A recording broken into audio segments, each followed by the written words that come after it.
Hi, I'm Monty Cook, and I am the creator of The Darkest House, which, as all of you know, because you backed the Darkest House Kickstarter, it is basically a haunted house, a creepy adventure that is meant to be played online, and that is kind of what separates it and makes it different from other things that you've seen. It's specifically designed to be run online. Today, or rather, actually tonight, because it's appropriately nighttime when I'm recording this, I am going to go through everything and just kind of wander through the house, as it were. Hopefully, share with you some interesting things, maybe some stories, maybe some reasons behind, certain encounters or rooms. Hopefully, you'll find it interesting and informative. It's not gonna. I'm not gonna focus too much on like GMing tips, but they'll probably come out.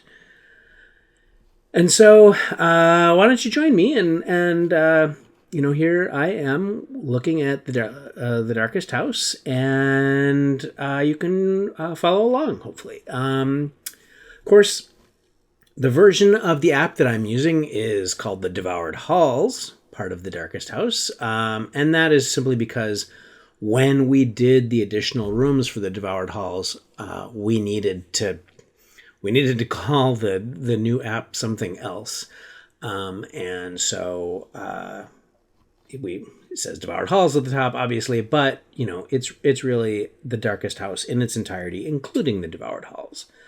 I figured what we should probably do is start where we suggest that everyone starts, and that's in the living room.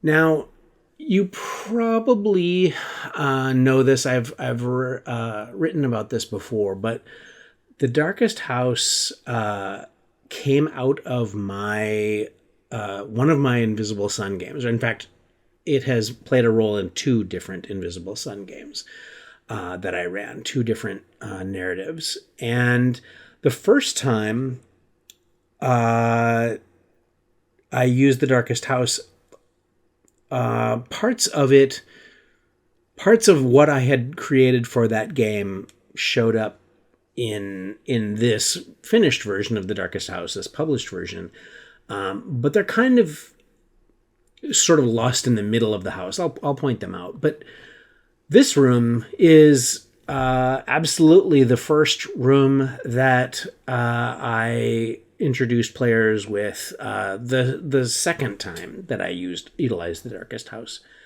At the time, I think in the game it was actually called the Dark House, but I like Darkest House better. I think I was probably influenced by I think it's called the Oldest House in the video game Control, which is great. I highly recommend it. So yeah, this is the starting point. Wanted to make it sort of as normal a site as you could, and wait for the weirdness. Like this is the scene. If you peer in through the windows or whatever before you go through the front door, this is the scene that I wanted people to see, and I specifically instructed our art director to make sure that it was a scene that, it sort of looks a little 20th century, but it doesn't look so 20th century that if you're playing a fantasy game, you're looking in that and it seems totally alien, right? There's no television or phone or, anything of that nature in this initial image. So that kind of experience won't happen. That dissonance of that asynchronous time or setting context problem won't happen in this first initial room. That was my goal. And so it's a pretty straightforward room, and let's just go right through it to the Lightless Hall. one of the most uninteresting maps that I've ever put into anything that I've worked in. The Lightless Hall is a completely dark, completely straight hallway. The idea here again is this it isn't meant to be an interesting encounter. It's just meant to be indicative of what's ahead, right? It's a place where you literally can't bring any light. It's a transition, I guess, into the horror. And when you go through it, you get to the Boundless Room. And the Boundless Room, so this image with the pillars and the windows and everything, I no longer even remember what movie it was, but I saw this room in a movie, and I thought it was super creepy. There was just something about the pillars and the way the light was coming in and all the brick and everything. I wanted to use it. And of course, there's a ghost girl here, which you can just barely make out.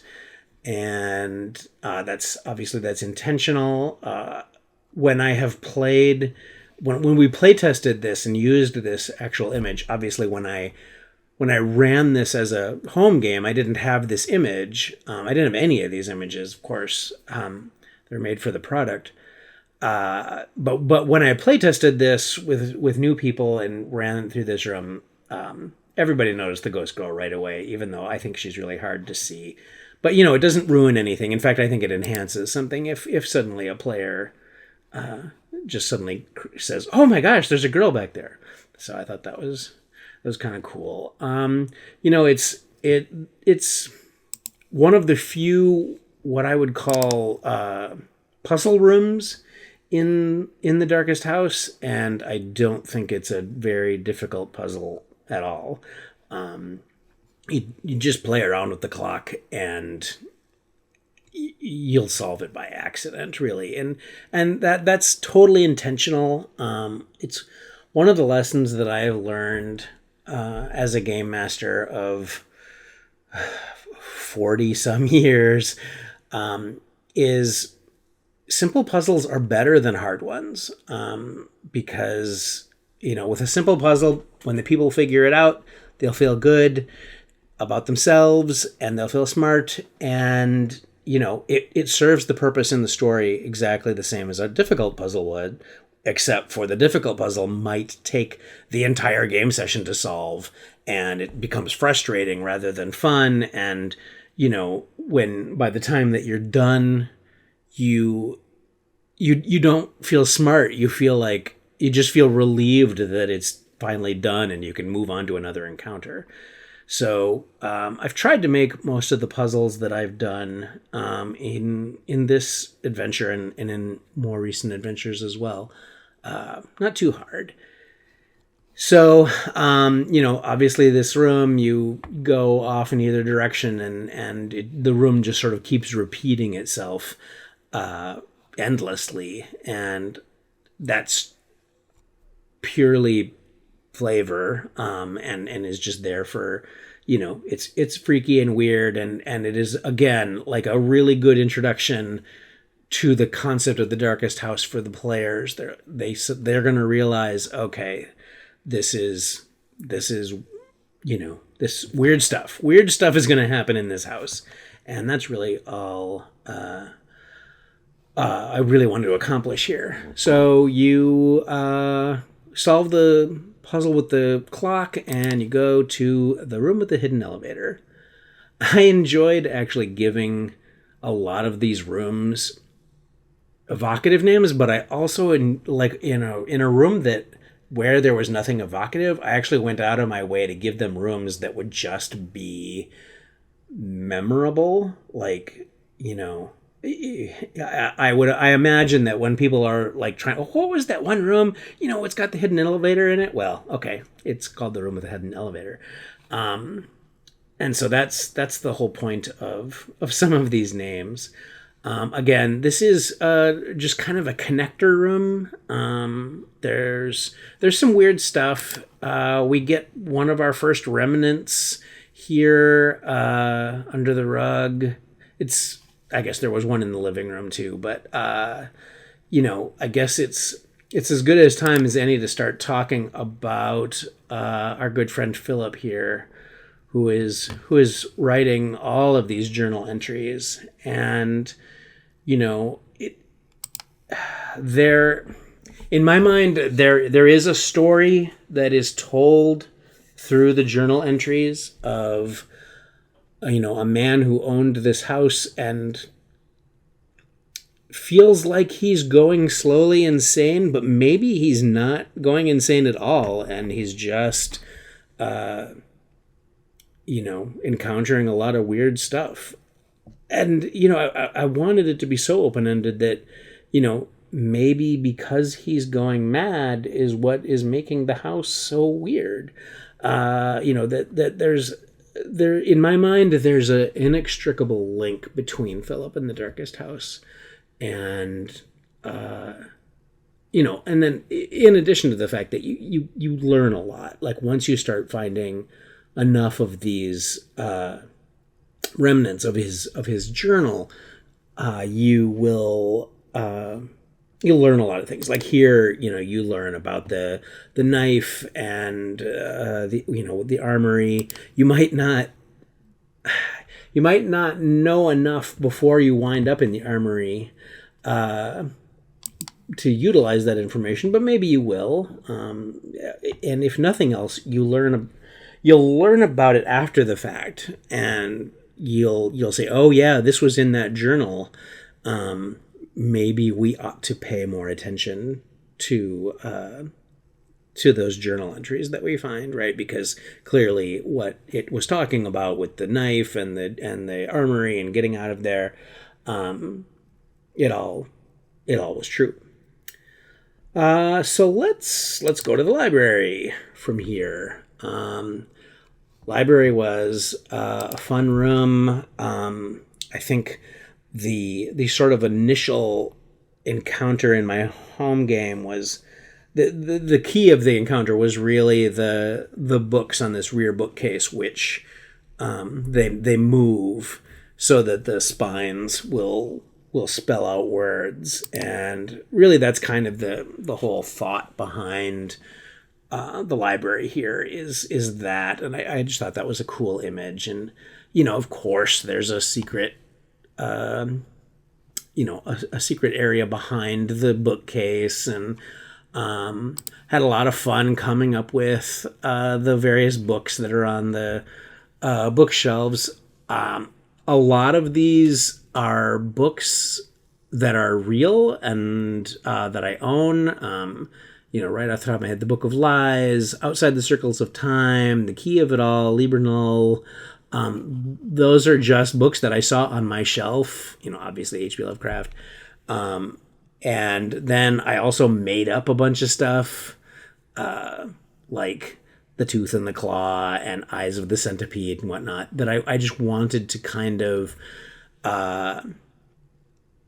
wanted to give them for flavor, but also there's an aspect to a lot of these that kind of just fit in with the Darkest House. Like there are a lot of centipedes and centipede related encounters in the Darkest House, and so that's why I put this in there, right? There's a lot of non-Euclidean geometry in the Darkest House. The whole house really is an example of non-Euclidean geometry. So all of these things are meant to evoke sort of the spirit of the house. I really enjoy the fact that there's a gun underneath the desk, because I love the idea that a handgun is the kind of thing where if you're playing in a modern setting and you come into the Darkest House, it's like, okay, great, a handgun, you don't even care. And if you're playing a fantasy game, if you're playing 5e D&D or something, and you come to the Darkest House, it's like this potent magical item. I don't know. I like that juxtaposition. All right. Let's go to the trophy room from here. Trophy room was another fun sort of room that was a lot of fun in my home game. I think that there's something just inherently creepy about taxidermy, and I think that stags in general. There's a lot of interesting horror elements that you can make out of stags, but they don't get used in horror as much as, say, like wolves or something. And again, there's some hunting rifles in here. Same thing as the handgun, and of course. So then, eventually, we get to the next room, which is lying in state. I think that the sort of the core of this room is something that comes up in horror a lot, particularly recently, and that is the mixture of sorrow and grief and horror. Like, I feel like in older horror stories, movies, books, and whatnot, they almost always started out with happy people and then terrible things happening to them to create that juxtaposition. But a much more recent development in horror is that the victims of the horror they're often facing grief of a loss of a loved one or something. And so this room is kind of an homage to that idea, right? You come in and you see all these mourners, these ghostly mourners. I think that, I even mentioned it here, Bela Lugosi's dead. That was also a big influence on this particular room. There's even a line in there about the people walking by the casket and everything. And then, of course, you can let loose this horrible little dude who comes out of a tiny door and runs around, but he's got the knife, which is gonna help you a lot. The eager knife in the armory. We talked about that from the journal entries, and a crazy little kind of evil doll is a staple of horror in a lot of ways. So much so that The Simpsons even parodied it early on. In a very hilarious episode. Let's talk about. So there is a strong implication that this is Father's funeral. This is that it's him in the casket, right? But that it's not 100% clear, and it's not supposed to be 100% clear because there's not always a lot of clarity when it comes to ghostly visions and whatnot, and I wanted to kind of capture that surreal strangeness and the mystery of what's really going on. I didn't want there to be clear-cut answers to everything, but here we have Philip's notes.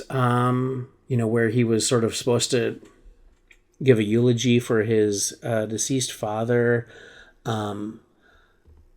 But, the ambiguity is all intentional because, of course, Philip at one point, mentions that his father never lived in this house. And so it's confusing. It's really supposed to be this, like, I imagine it sort of like there's a whole bunch of different stories here, and the house is made of all these different rooms taken from different places, and those stories have become to overlap, and so nothing is clear and straightforward really anymore, and you can just pick out pieces of a story, but you'll get different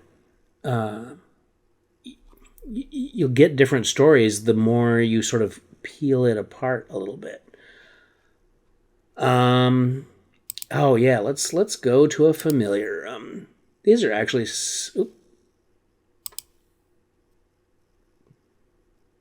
Here we go. Sorry. The familiar rooms are actually some of my favorite rooms, and it is because it's not because I'm lazy and I didn't want to write anything about the familiar rooms. In fact, I had to write a lot about them because I had to instruct the GM of how to take a room from somewhere that the players have already been and insert it into the house. And I love the moment that won't come for a long time.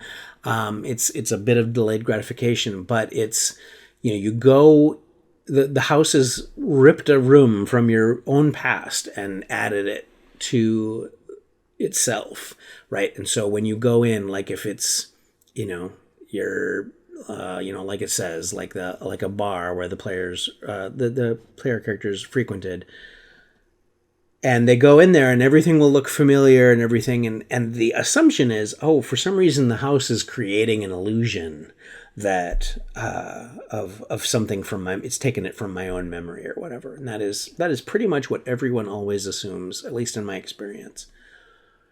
But it's the delayed gratification I was talking about comes when the characters actually leave the Darkest House, when they finally get out and they go and visit that place, and that bar room is not there. By going to the house, they permanently changed the outside world, right, through their actions. And I love sort of that feeling of realization, or watching that feeling of realization come across the players as they realize that even by choosing to go inside the Darkest House, there are bad implications. The world is forever changed, and from a product point of view, that's fun too, right? That's why I have often said that the Darkest House is really not meant to be a one shot. It's really shines if you're playing it in a campaign. And so Father can show up in most of these Pater rooms. Of course, as there are 5 different sections of the house, each one of them sort of presided over by a particular entity representing some sort of iconic figure of a family, or really what it's meant to be is a loved one, right? A mother, a father, a brother, and a sister, and then a lover. And it's the house playing off of that idea, that taking the idea of love and twisting it into something horrific, that hopefully we get a lot of good horror mileage out of. And so the image of Father, meant to be, he's meant to be sort of this, actually, kind of a scholarly guy, but he's terrifying and scary too. So yeah, that's Father. So let's go back to the library, and let's go back to the room with the hidden elevator, because I want to go to the gallery. Gallery is one of my absolute favorite rooms. Had great experiences in my game when the players came to this room. Obviously, the curator is a kind of disturbing, but also really kind of interesting looking character, and not meant to really be some. Even though there's a whole thing about fighting them, it really isn't. Really isn't the point. The curator is there, to make you the deal, right? So that you can, get the child's eyes from the painting. You find the first one in the living room, and you can find the next one here, and actually, I'm sorry. You find the next one it's in the library.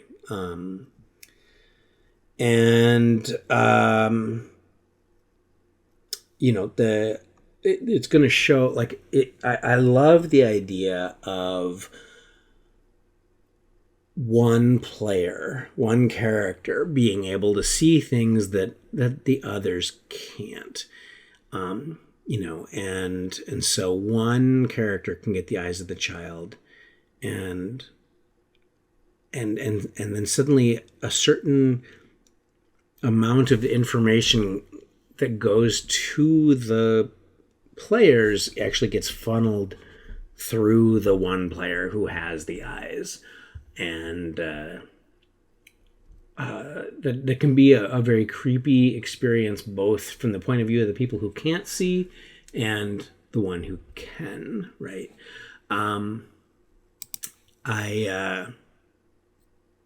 My player, so you can go obviously into all of these different paintings, or you can interact with them in interesting ways, and this is one that you can go into, and the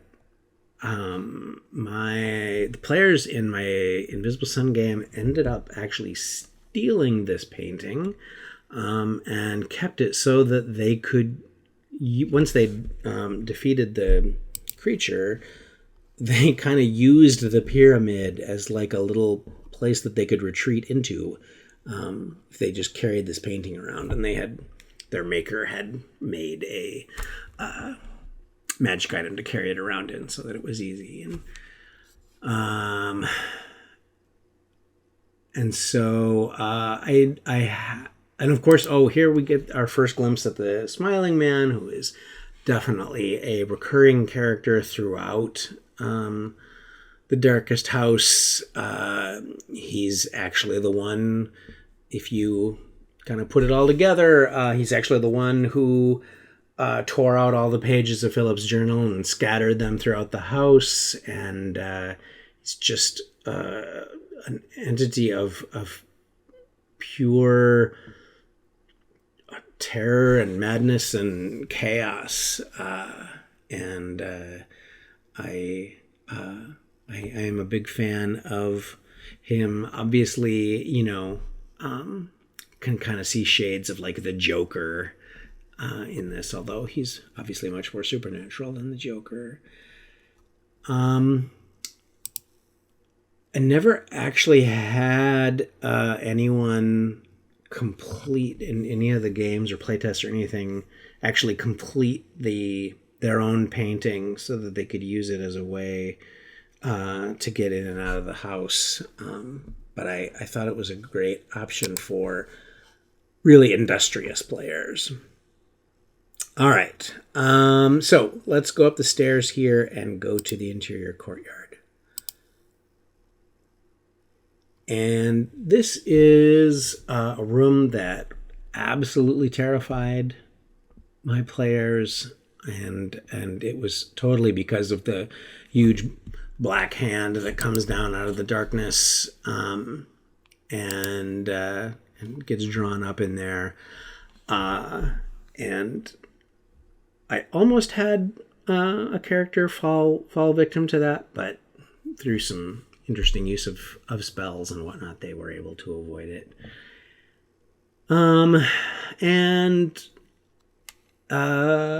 So this is obviously meant another place of kind of creepiness and sorrow. And I like the idea that the players, at this point, they're already probably eagerly trying to figure out a way to get out of the house. And technically they are outside here, but, after a few moments here, they're going to be desperate to get back in the house. And I like that. Let's see. So let's go down to the cellar. The cellar obviously is where the doorman is, and the doorman is the way to get out. He obviously lots of body horror and whatnot going on here. When I initially described him to the artist, I had actually sort of envisioned the keyholes being more in the locks actually sort of being more a part of him, but I found that the having the locks actually kind of be hanging from him, like there's the bridge in France where people go and they will lock. They'll put locks in Paris.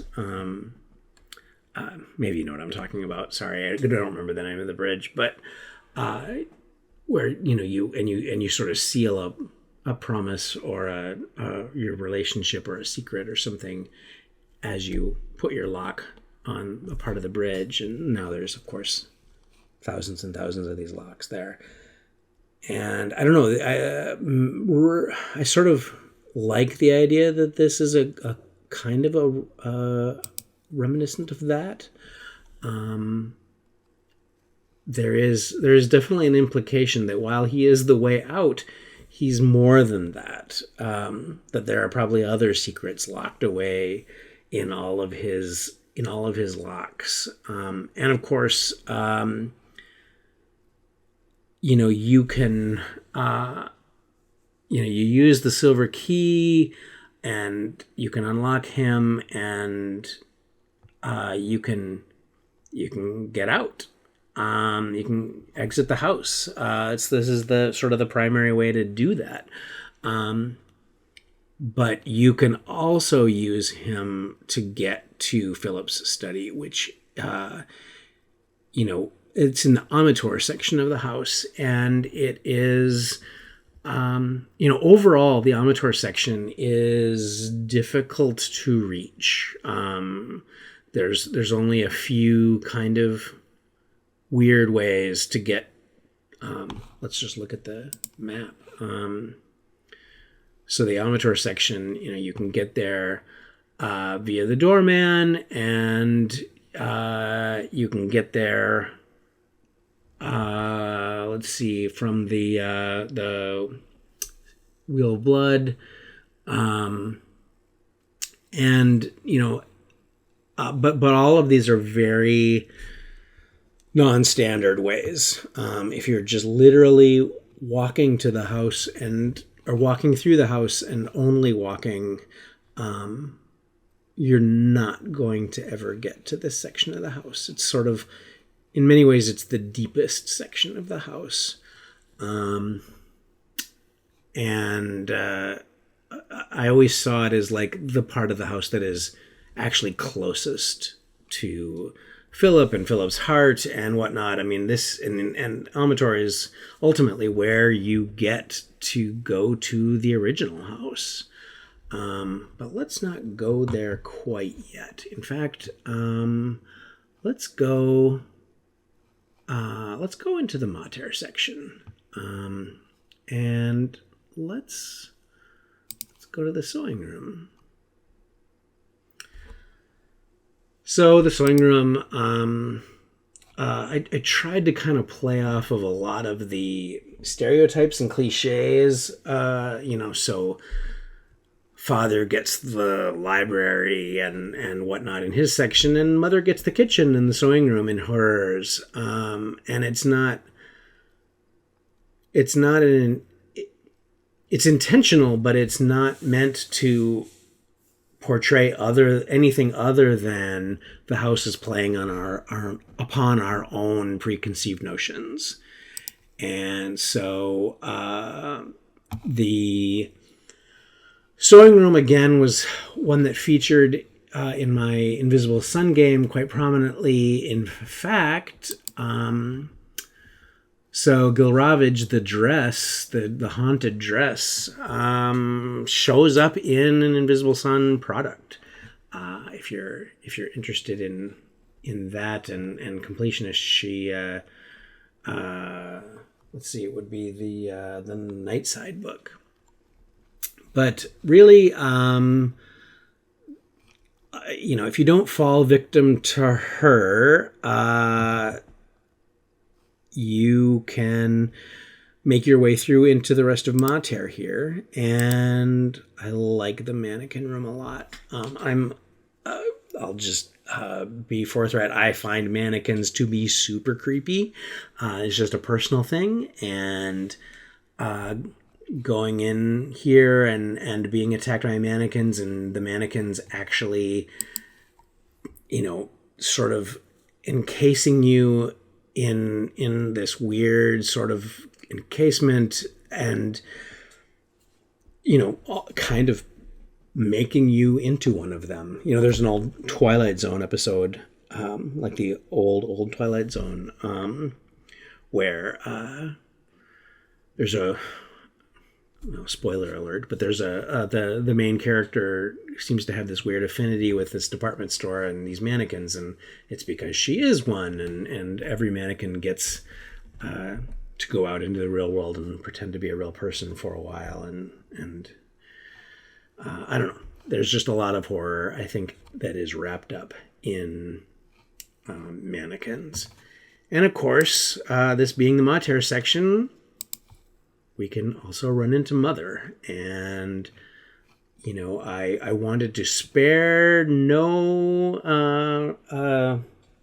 creepiness here. I wanted Mother to be a super creepy figure, for all the reasons that, a motherly figure can be creepy, and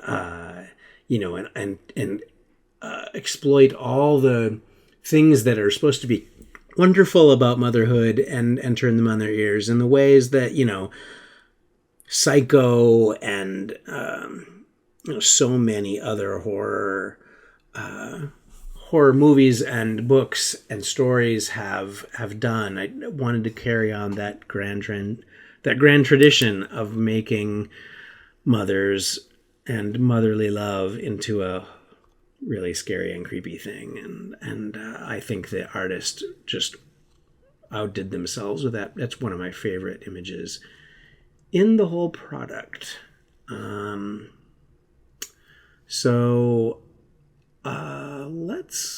Of course, we've got the Mystic Tools.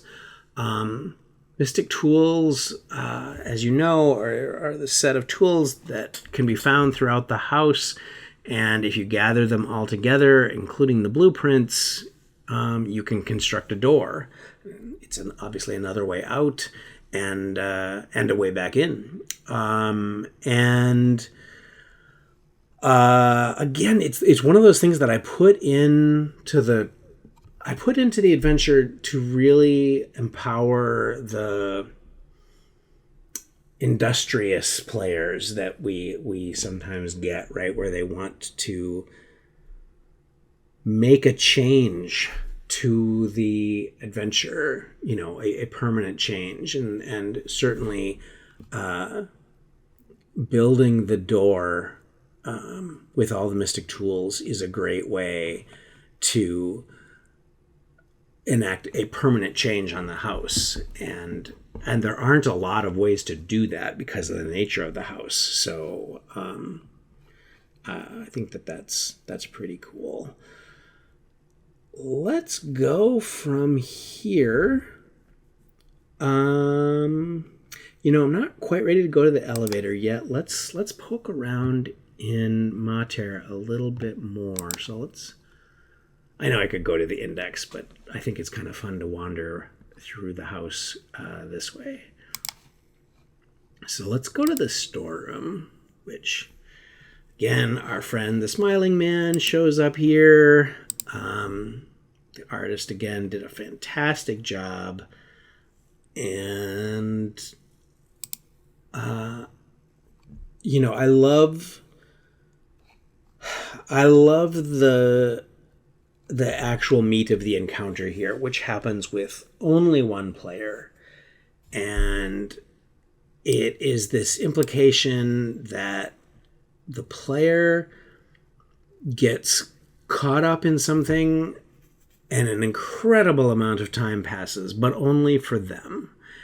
And that's the kind of thing that, you know, it really only happens in, well, it happens in horror stories. I guess it happens in other things. I guess there's a Star Trek episode where Picard goes and lives a whole nother life, which is a great episode. But, you know, I feel like this is the kind of narrative experience that you can accomplish in a role-playing game really easily, but we rarely do. And what I mean by that is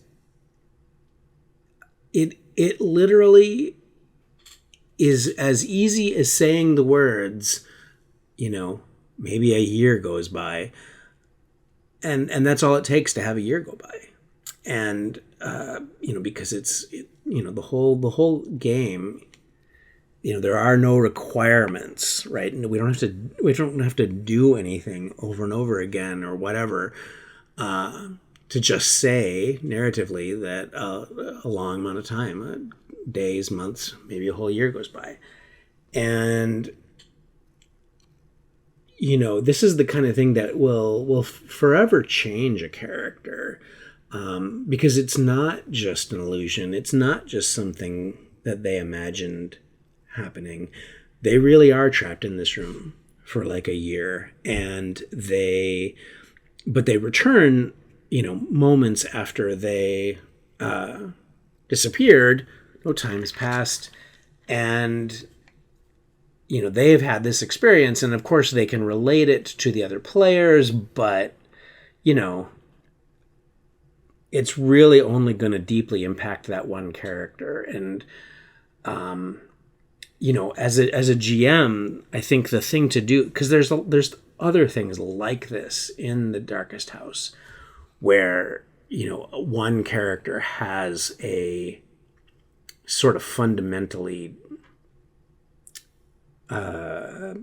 life-changing, potentially damaging sort of experience. And so the ideal here would be to spread them all out amongst all the players. And so, you know, by the time you're done exploring the Darkest House, everyone has had, you know, just some horrific thing that happened only to them. I think that is a great way to utilize all these encounters, because, you know, everyone then explored the Darkest House together, but everyone had sort of their own different horrors. And I also really like, there's a journal entry where, if you, actually it's not a journal entry, it's a letter. You know, early on in sort of Philip's story, he has a girlfriend and she comes to visit him, and for whatever reason, she goes into the storeroom and she sees the Smiling Man and, you know, freaks out. And at that point, like, Philip has no idea what she's talking about. He's sort of unaware of what his house is even becoming at that point. And so she glimpses something that he hasn't even really encountered yet. And I think that's interesting. So I love this image. It is here in the kitchen. And simply because it is such an, you know, early half of the 20th century kind of accurate kitchen, but all the colors and everything, and the lighting, the yellow lighting, and there's just something really off here. It just makes you kind of feel a little weirded out, I think. And, that's perfect for The Darkest House. And of course, for me, the most interesting encounter here is when the players might go and look out the window and they see this horrific scene of, just horribly brutally attacking these poor cows, and with an axe, a man is doing that, and there's a dog and it's tearing it apart. Then they leave, and if they come back or whatever, they look out the window again, nothing has changed. The cows are still there. And again, it's did it really happen? Is that a scene from the past that's playing out? In my mind, my personal explanation is, whatever house this particular kitchen got torn out of and placed within the house, that was something that happened outside the window of this particular house, of this particular kitchen. And, now it just is happening over and over and over again, replaying in that way that, ghosts and ghostly encounters kind of feel like some horrible thing is happening over and over again. And so, in my mind, all of the rooms kind of have their own horrific aspect to them, and that is why they got drawn into the house. That's why the house devoured them and brought them to it, right? So they all have their own horror story, basically. And of course, this is a great place to encounter Mother. This is where, she says, now, let me fix you something to eat. She pulls out a knife and she looks at one of the PCs and says, "You'll do nicely."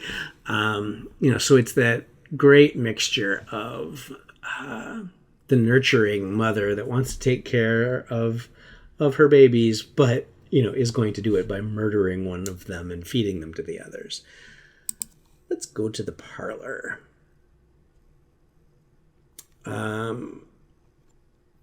So here, the sort of main thing about the parlor, obviously there's a lot going on. You begin to hear the ringing of the telephone. So if you remember at the beginning of all of this, I told you that I actually used The Darkest House in 2 different Invisible Sun narratives, 2 different campaigns. And the telephone figured prominently in the first one, and the ghostly voices and whatnot. And I'm very, very happy that we reached the stretch goal in the Kickstarter that allowed us to put in some audio in the playtest that I have done since the creation of these audio clips and stuff. They've proved to be really great, and I hope that in your games they have the same wonderful effect. I think it's one thing to tell people that they hear a mysterious ringing, and it's another to actually say you hear this. But obviously the main thing about the parlor is this hole in the wall where they begin an encounter with a being called the Arbiter. And, he's super twisted and creepy.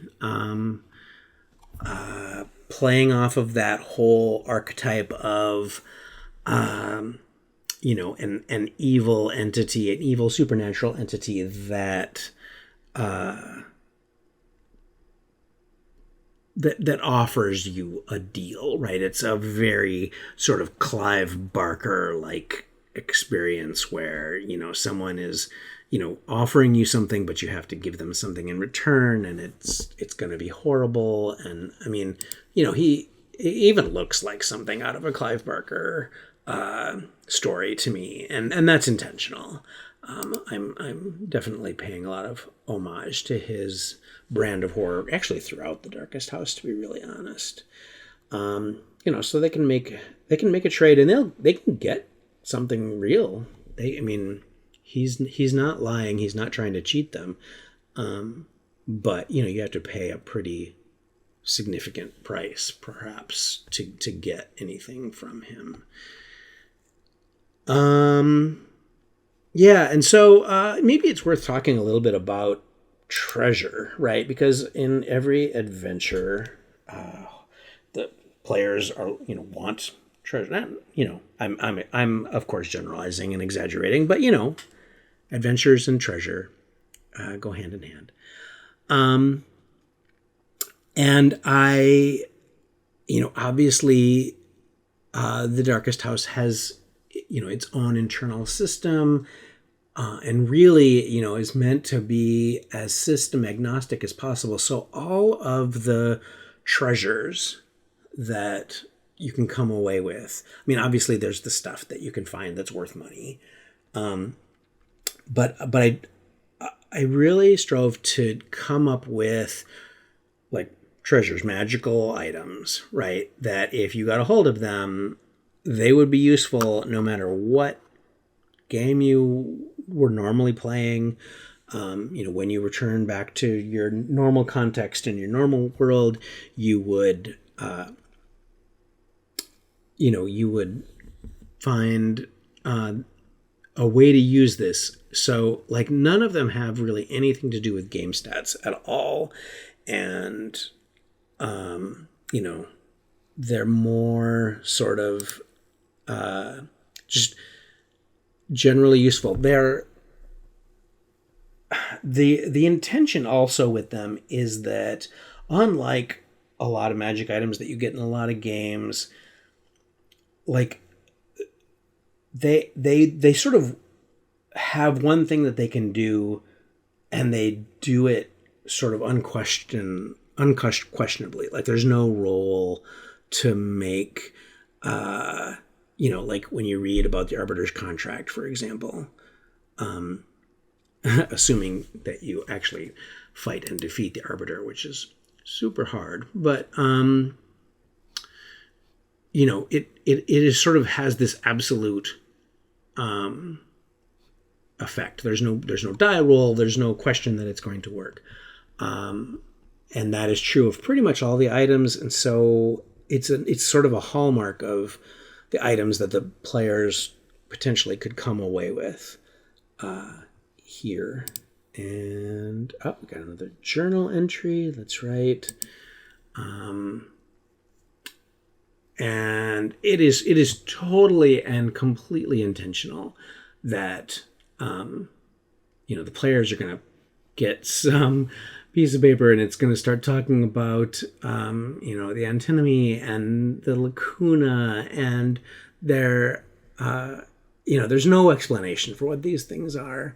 And I like the fact that initially they'll be intrigued, and initially they'll start to kind of put these things together. Philip uses these words, aliotropic structure, that people aren't even going to know what that means. But eventually, by the time you actually reach there and get it, you've probably found enough of these things that you kind of get a glimpse of the past and the truth, and you kind of pull these things together. Never a concrete explanation, never a concrete description, explanation, anything like that. It's like you get a whiff of the truth. You get a quick peek behind the curtain. But in The Darkest House, the truth is just like a darting shadow that you're only going to see very briefly, and then it's gone. And I'm a big fan of that. because particularly for horror. So we can take a quick traipse down the narrow staircase. What I really like about this is if you have an encounter with Mother here, because she's yelling at the characters and she's trying to drag them back up the stairs. She doesn't want them to go down in the greenhouse for whatever reason, but mostly this is just a transition for the greenhouse. And about all I have to say about the greenhouse. Again, there's some pretty hardcore body horror stuff that can go on here. You can start to have these plants just begin to kind of merge in with you, and because it literally makes your body malleable for it to enter you, and it's just a creepy situation. I will say that this illustration actually isn't what I had envisioned for the greenhouse at all. I had envisioned something sort of much more straightforward, like the description is, but this illustration really grew on me, and I ended up really liking it. So let's go back, because where we really want to go to is the grand staircase. Let's do this. Grand staircase. I know. So you go up to the grand staircase, and there's this landing in the middle of it. You go to the windows, and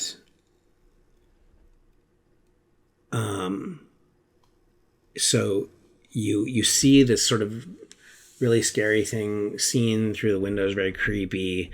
And the quote that you might hear through the windows, "Here is night, brothers, hear the birds burn."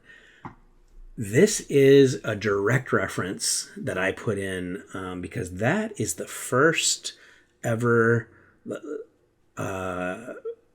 statement that was ever captured as an EVP, electronic voice phenomena.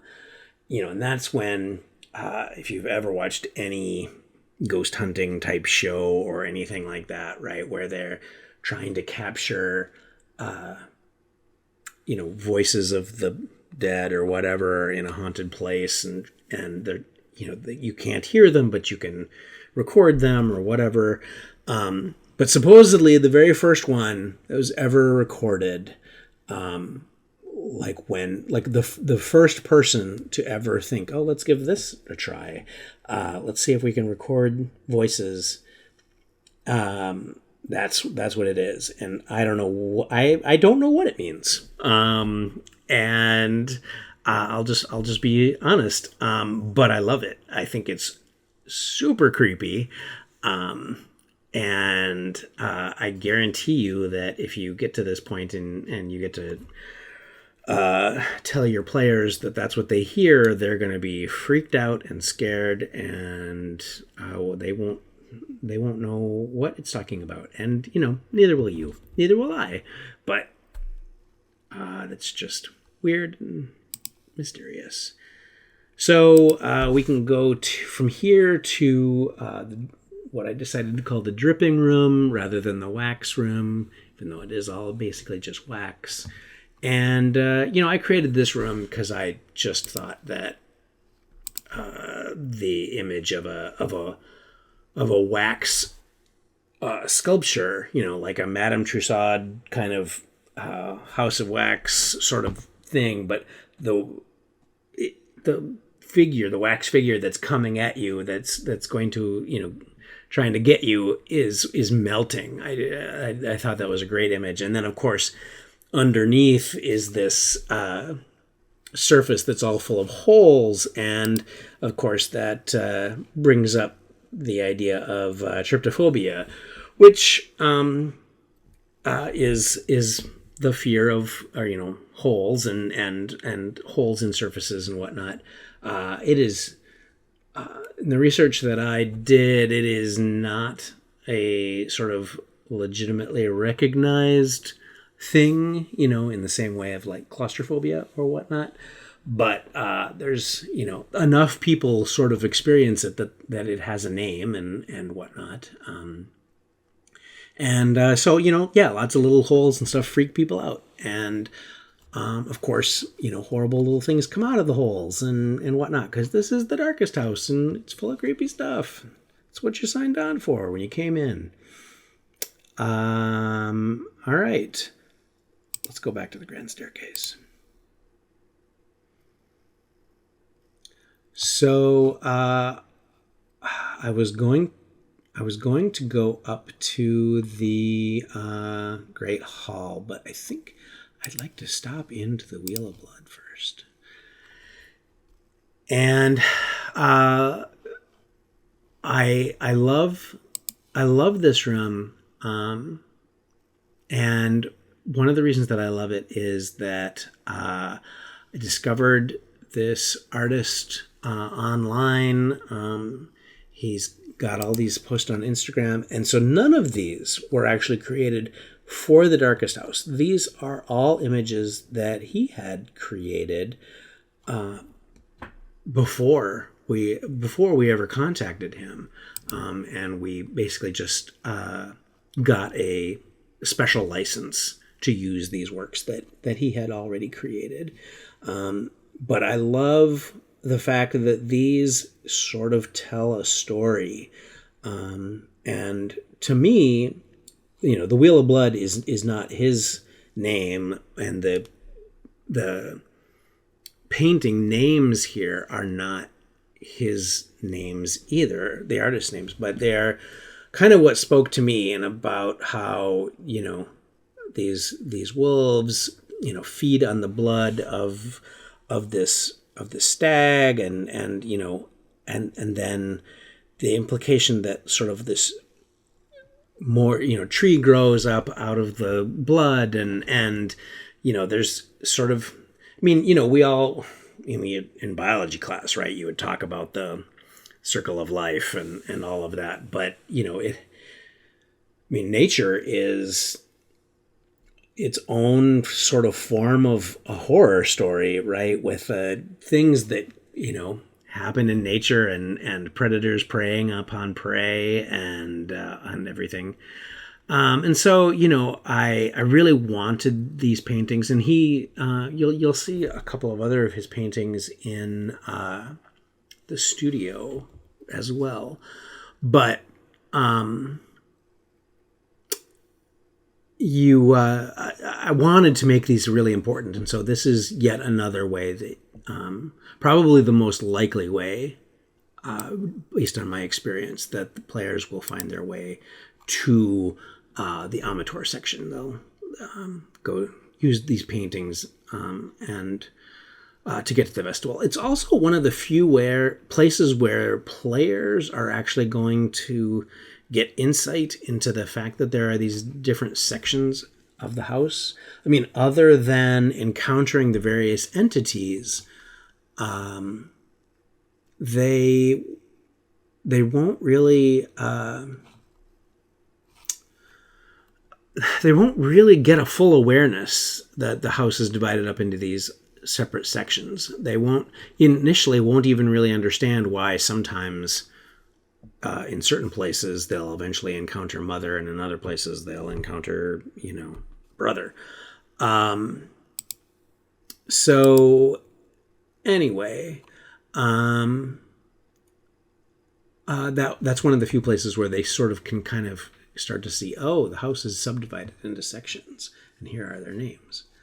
So let's go up to the Great Hall back from the staircase. Now, one of the things that I truly, truly love is, and this is one of those things that was just like a happy coincidence, looking behind the scenes here. So at the top of the stairs, you can get to the Great Hall here.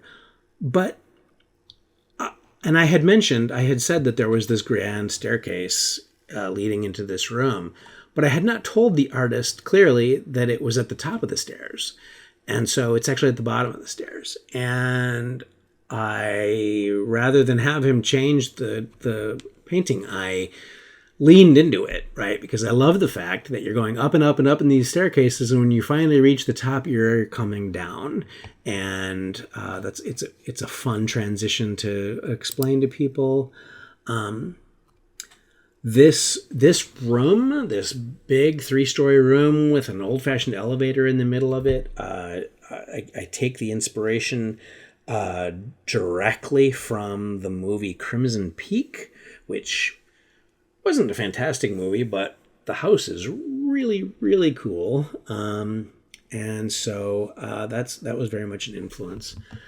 And there's also an aspect of The Shining going on in this room. And, there's a nod to that with the people in animal masks and whatnot. But mostly it's this idea that there's a party going on, in effect, kind of forever, and you're unaware of it, and you're only kind of, you can't see it, or hear it or whatever, but there are ways that you can start to interact with it, with the host and whatnot. And I am a fan of that kind of feeling. I think it's one of those things where you're kind of almost preying upon people's insecurities. I think that there's something sort of inherently anxiety driven about the idea that there's a party going on around you and you're not able to see it, you're not privy to it. But at the same time, the more you kind of learn about it, the more you think, oh, maybe I don't want to know anything about this party, which all directly from The Shining.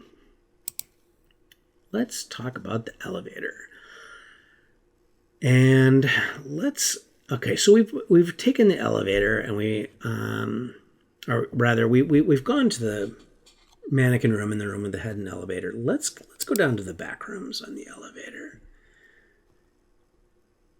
Now, if you are a fan of creepypasta and internet legends and whatnot, you would probably have heard of the backrooms and what I am sort of paying an homage to here, which is this idea that, sort of behind reality, there is this liminal space. There is this just horrible, bland, never-ending series of sort of boring back rooms, and so this is obviously an homage to that, and it's so big and vast. It's one of those things where basically the players can keep going as long as they want. And you can keep, you can feed them, clues and letters, and they can discover interesting things. Some of them are sort of disturbing, but,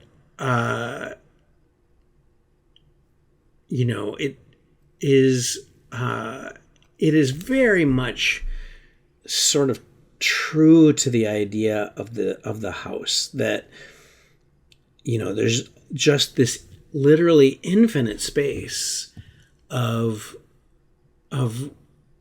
rooms within the house that it has just been consuming, not just from other houses and buildings and whatnot in the world, but from houses and buildings in all the worlds and all the universes, right? And that's why you can find like the crumpled yellow newspaper with a nonsense date, the 14th of Liveober, and that's meant to give you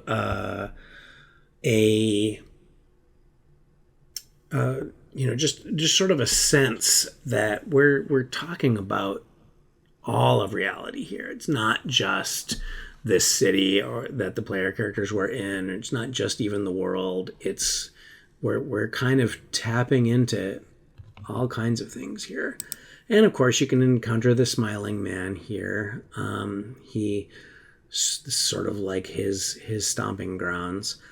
And then, of course, eventually you can kind of find the end of Philip's story here in the back rooms, because, you know, if you literally make your way through hundreds of miles of these weird, boring rooms, you eventually come into a cave system that then itself goes on and on and on until you finally come in and emerge at the shores of this mysterious black ocean. And, you know, you find this rock, and the implication is that, you know, Philip wrote this, you know, he went exploring, he made it this far, he went across the sea, and sort of never heard from again. And that is where he disappeared off into.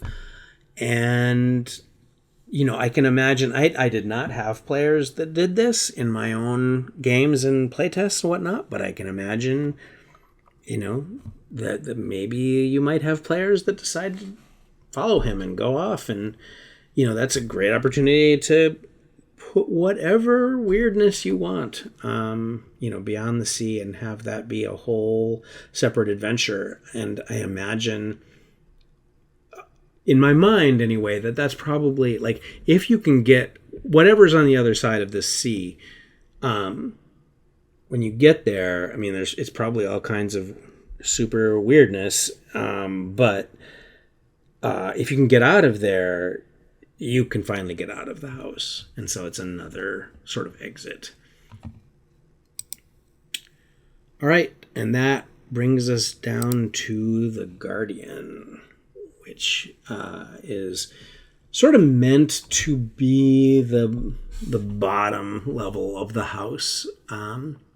Although there are a few different places that kind of feel like a basement bottom of the house. This is really meant to be like, you know, we have taken this elevator and we have descended down into, you know, hell, or practically hell. And the idea here is, you know, that there is this being trapped, guarded by super powerful magic, and, you know, is this being the, you know, in the cell, is it the actual source of the Darkest House power? Is it, you know, is it a part of the house? Is it just happened to be in the house? You know, again, it's not really super clear. If you are an Invisible Sun player, you'll recognize the type of name, the Enemy of Light, which just simply means it's a powerful demon from the void, from the dark. And, you know, I thought that, you know, if you're going to have a powerful entity and it's the Darkest House, right, having it be a figure of eternal darkness made a lot of sense. So it's the Enemy of Light. And that's, you know, there's the journal entries can start to talk about this, and, you know, did Philip summon it and imprison it here? Was it always here? You know, there's a lot of questions without a lot of concrete answers, but as I keep saying, that's intentional. So let's go all the way up to the music room. And took a little bit of time to load there for whatever reason. So this takes us up into a whole different section of the house.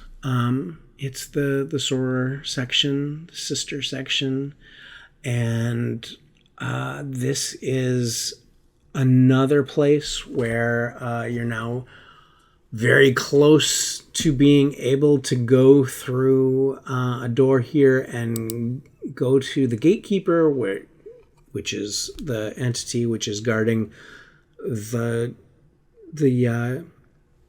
doorman, which means that the doorman actually exists in two different places in the house at the exact same time. And that's just meant to be a paradox. That's intentional. The house is full of paradoxes like that, obviously. And I like the idea of having a big music room in the house. One of my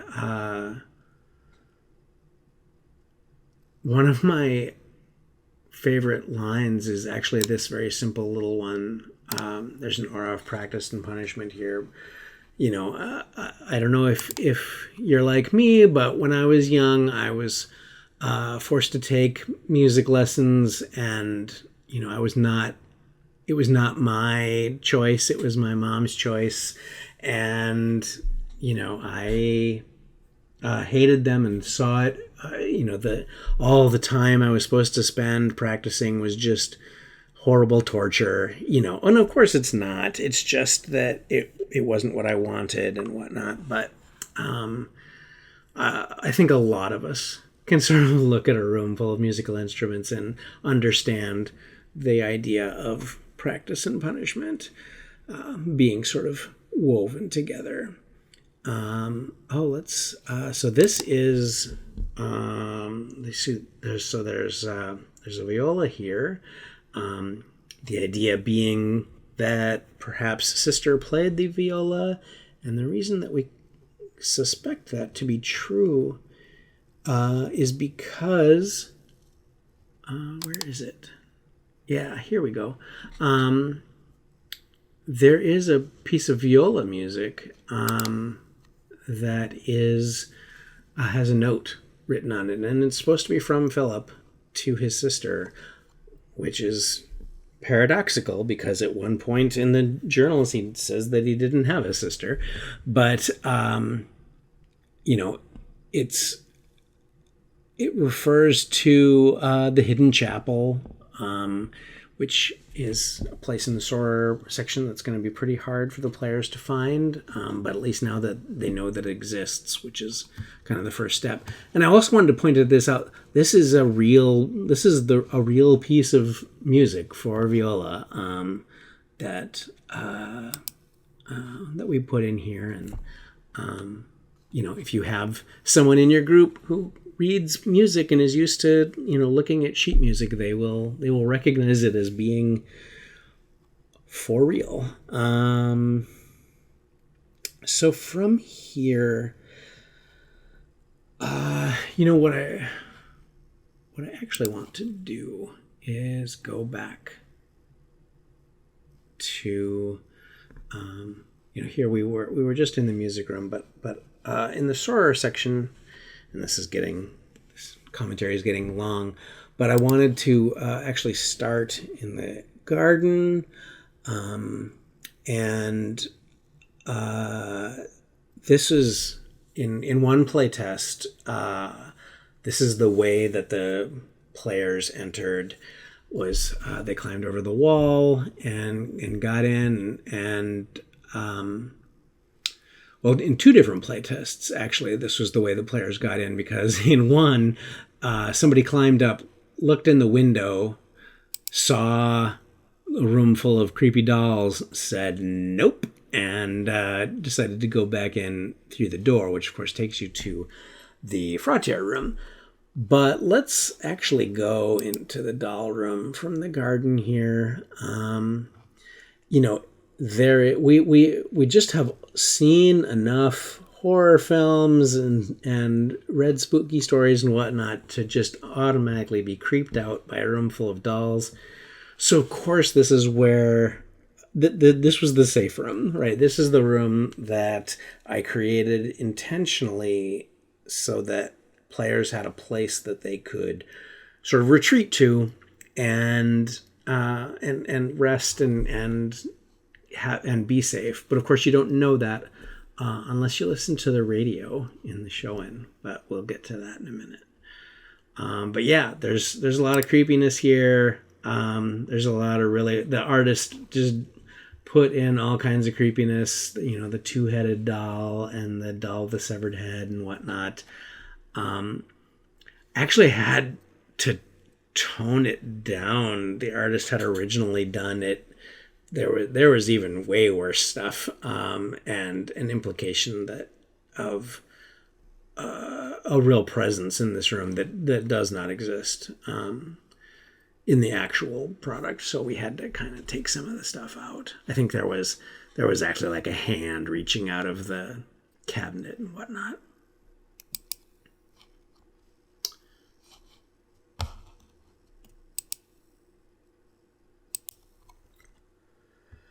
So I know that this is getting a little long. I hope I'm not trying your patience, but I do want to keep going through and seeing more of the house here. I know I've skipped some rooms, but I think it's okay. This was one of the first finished pieces of art that we got for the house, and it's delightfully creepy, especially to someone like me who is very allergic to cats. But yeah, and of course the fact that you can find a dead body amidst all the jumble of furniture. The inspiration for this room actually, without the cats, came from a furniture store that I once visited that literally just had the furnishings as jumbled and packed in as it looks like this room is.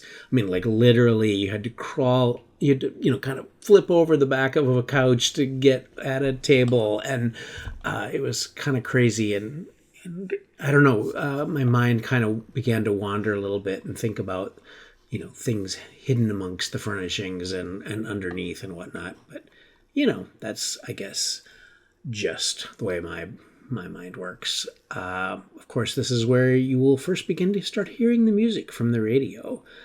We're going to get to that in just a second. So this is the leering ones, and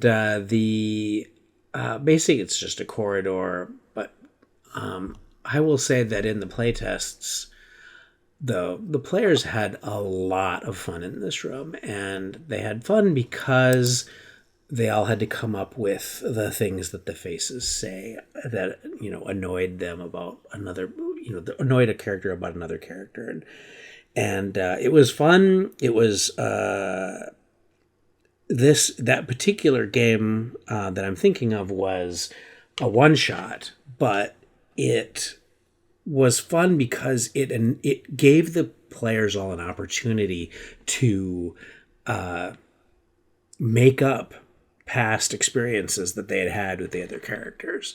And, I like that kind of thing. And even in an ongoing campaign, I think this is the kind of thing that, even if you're just, going through dungeons or whatever, this is an opportunity to say, oh yeah, every time we, camp at night, and, make a fire, that character always, makes this horrible noise in their throat as they're, first starting the fire or whatever, right? You make up something weird like that that's annoying, and suddenly that becomes part of the backstory, and the characters get deeper, and that is something that I really wanted to do with the Darkest House is give all these opportunities of ways in which the campaign that you're playing or the game that you're playing actually gets richer and deeper, with the characters getting richer and deeper.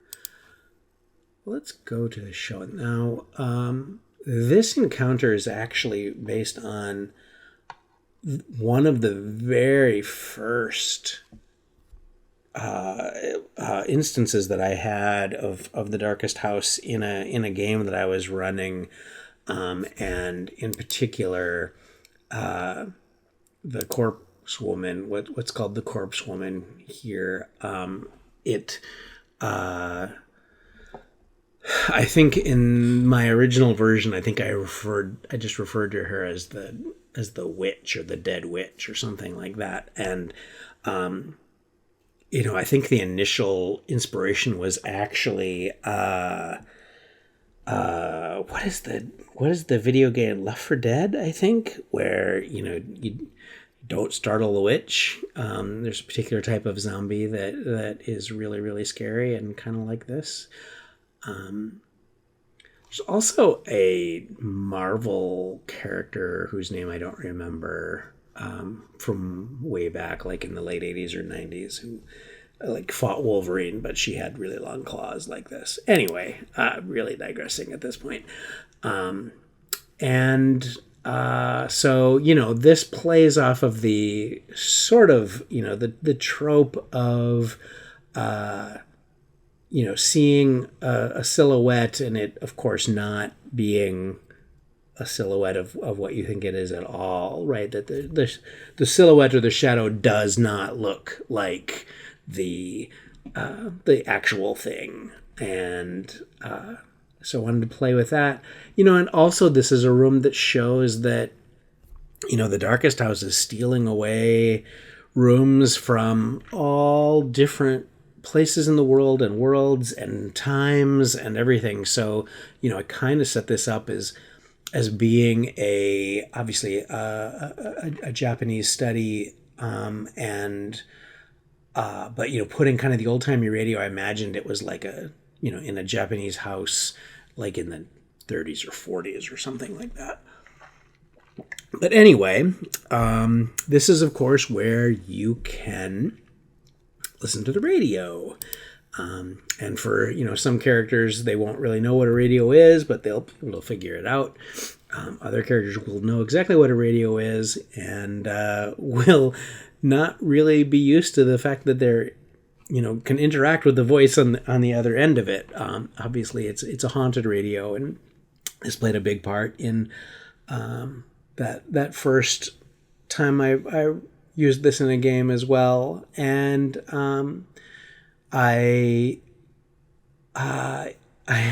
we got the young daughter of a friend of ours to record these voices and all these audio clips, and I think she did a great job.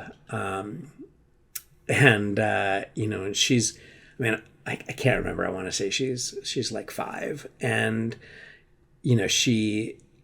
we were worried that she was going to get scared by some of the things she had to say, but she didn't really. And in fact, she loved it. And I remember her kind of musing that once the product comes out, that once the Darkest House comes out, that she will become famous. And so, there you go. There's that. We should all strive to make the Darkest House so popular that she becomes famous. But anyway, you can get some actual real good information here. This is where you can learn that the doll room is safe, that the doorman's the way out. There's a warning for the smiling man. It's actually a pretty useful room. Oh, and I realize we haven't talked at all about Sister. So, rather than playing on this, the archetype of a sister being vulnerable, I wanted to do almost the exact opposite. I wanted to kind of turn that on its ear. And so I made sort of this archetype entity sister be very treacherous and dangerous in that, she might present herself to be kind or vulnerable or anything like that, but very quickly she's going to betray them and pull a knife out from behind her back. It was never my intention that she'd be wearing something quite like this, but sometimes artists take on their own ideas, and I thought it was fine. But I certainly hope that the fact that she's wearing kind of a torn shirt and everything doesn't sexualize her in any way, because that isn't how I see her character at all. She is creepy and scary and powerful and tough. And of course, she's holding a doll that is reminiscent of the Smiling Man, because he is our fun, sort of recurring, creepy character throughout the whole thing. So, and of course, there's more journal pages here, and we can find our way back to the music room here. But instead of doing that, since we've already been to the music room, let's go back.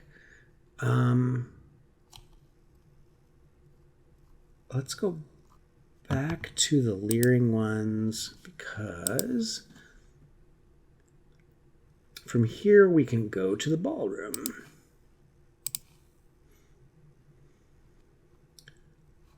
And not to beat a dead horse, but this is another very strongly influenced by The Shining encounter. This is, the barman is very much like the bartender in The Shining, and the fact that there's sort of a ghostly party going on here as well, and the dancing and everything. Let me put in a plug in. Actually, there is a musical artist who just calls himself The Caretaker, and he has released some music that he will tell you. I mean, even the name The Caretaker is influenced by The Shining, and he has created music that is very much reminiscent of sort of the music, particularly right at the end of The Shining, if you know what I'm talking about, where we zoom in on the picture of the old time party in the ballroom there. And anyway, if you were going to play music in the Darkest House, The Caretaker's music would be a great choice, because it has this element of being sort of old-timey ballroom music, but at the same time there's a creepiness to it, and so it sounds ghostly almost, right? Like you're listening to the ghostly recording of some old music, and that's pretty cool. So here we've got the encounter with the barman. I've tried to put in just a whole like I really want, when you run this, I want the exchange with the barman to be kind of long. Like, he's full of this could be a really major encounter, a really long encounter with a long conversation with him. And I think that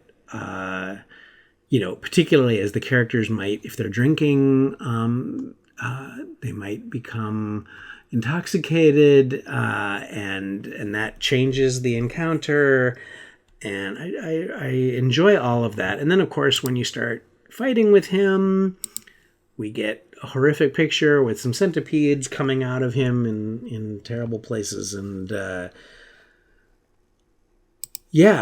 he becomes a real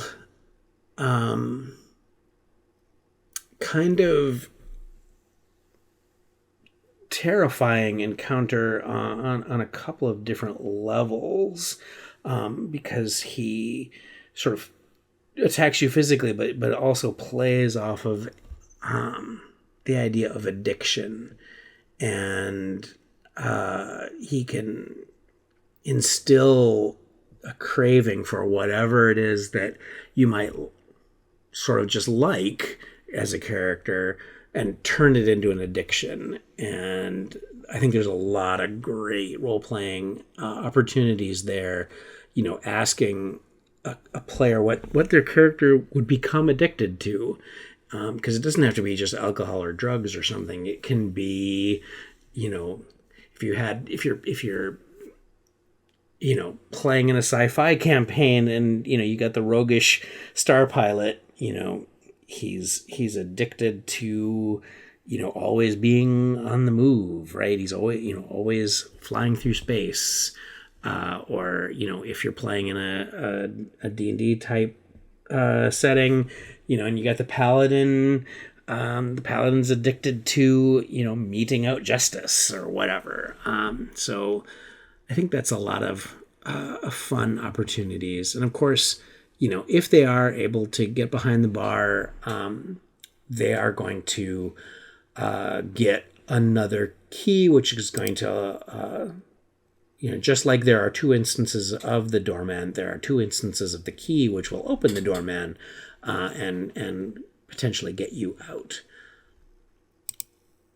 So let's go to another aptly named room. Again, there were so many bedrooms in the Darkest House that I gave some of them names that were evocative, and then others that really just kind of had one thing, a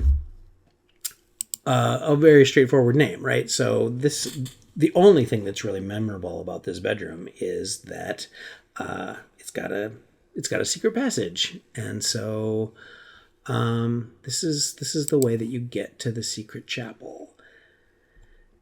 And this is another, remember when I was talking in the cell, and I said that the house kind of has a lot of bottoms, a lot of lowest points, because of the nature of it. And so this is another one, right? This is sort of the archetypal, hidden chapel, below the house where the cultists go or whatever. But in this case, of course, this is Sister's the only cultist here, and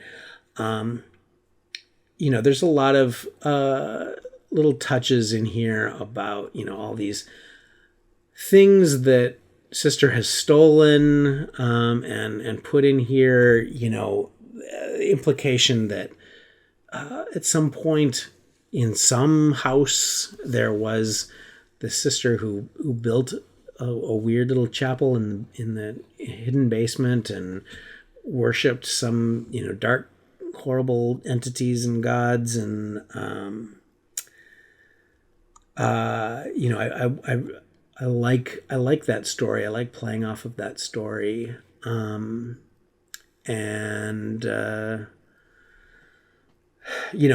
it doesn't fit perfectly with the Philip story, but again, as I keep saying, that vagueness is intentional.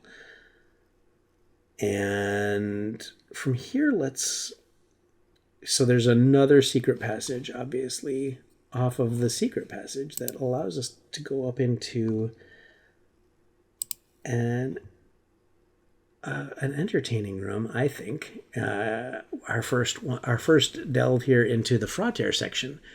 So here in the room that I've just called the dog, and I gave it sort of the subtitle or whatever you want to call it. You got to rescue the dog. That there's an actual dog. Buddy the dog is under the bed, and Buddy's a real dog, and he doesn't want to be here, and that I've played through this a number of times, and every time the group finds Buddy, keeping Buddy alive becomes pretty much everybody's main goal and concern, and I love that. I love that. I feel like as humans, we just recognize that a dog is always worthy of saving, and you can't be sure about any of the humans that you encounter, but the dog is always important. It reminds me, and this is sorry for the anecdote, but forever ago, I wrote an adventure for second edition D&D called A Paladin in Hell. And just like it sounds, in the course of this adventure, the player characters go to hell, and you're fighting all these devils and whatnot. And there's a room where after passing through all these rooms of dead people and corpses and people that have obviously been tortured, and all these hideous, horrible scenes, there's a room where there's a dead dog, and that dead dog got me some of the only hate mail that I've ever received as a game designer. People just, the idea that there was a dog that was subjected to these horrible things was just unthinkable. And the people around didn't bother anybody. But I'm a huge dog lover too, so I feel the same way, and I feel a real affection for Buddy.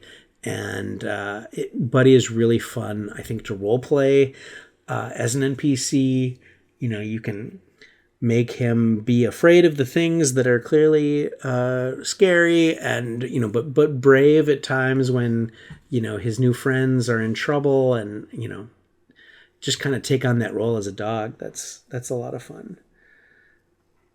This is, of course, the idea here is that this might be Brother's room, his own bedroom. And that's why it looks like a teenage boy's bedroom with sports equipment and toys, and kind of revealing like scenes from my own childhood of like my own room or my friends' rooms, right? That are filled with hockey sticks and Legos and Michael Moorcock books and all those kinds of things. But of course, in this particular room, Brother is a psychopath, and I really played off of the idea of like the jealous brother, the brother who hates Philip or whoever he is the brother of, and resents them and whatnot. And so it gets this brother with his shadow that has an axe, even though he doesn't. And the fact that he actually goes after Buddy, if you encounter Brother and Buddy is there, he goes after Buddy is something that will make him probably one of your players' most hated entities in the house.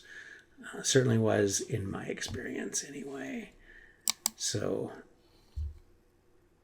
let's wander into the child's hallway. Again, this is the same girl that did all the voices on the radio, also gave us the laughter. And this room, or rather this hallway, is basically just a connecting point. The laughter and everything, I mentioned in The Secrets of the House, this idea that you don't want, in an adventure like this, you don't want just like scare after scare after scare after scare. You need some transition rooms where the dread can build more slowly. And, anyone who's ever watched a horror film knows what I'm talking about here, right? That the idea that the anticipation of the fear is almost worse than what you're actually afraid of. And, the child's laughter is supposed to kind of contribute to that. So from here, one of the places we can go is the studio. So in one of my games, absolutely had a character who, stared at the painting too long and was basically replaced with a duplicate, just as is described. And she did such a great job of like taking the DMs that I had sent her and playing off of it, and expressing what she needed to express to the other players, that they the duplicate, it worked, right? That she just became the duplicate, and the duplicate went off with the group, and they left the actual real, sort of the husk of the real character laying here in the room.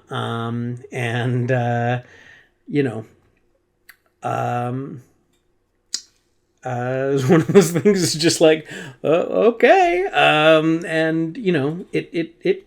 She loved it. She loved the fact that she was playing a duplicate from there on, and nobody else really knew. And for whatever reason, you know how things go in games, right? They sort of just didn't really investigate too closely or care why they were leaving behind, what they thought was probably a duplicate. Now, this is another piece by this wonderfully creepy and twisted artist that I found. He's mentioned in the credits for the product, and as are all the artists. And but I'm very appreciative of him for letting us license the use of these pieces of art, because I think they're just wonderfully creepy.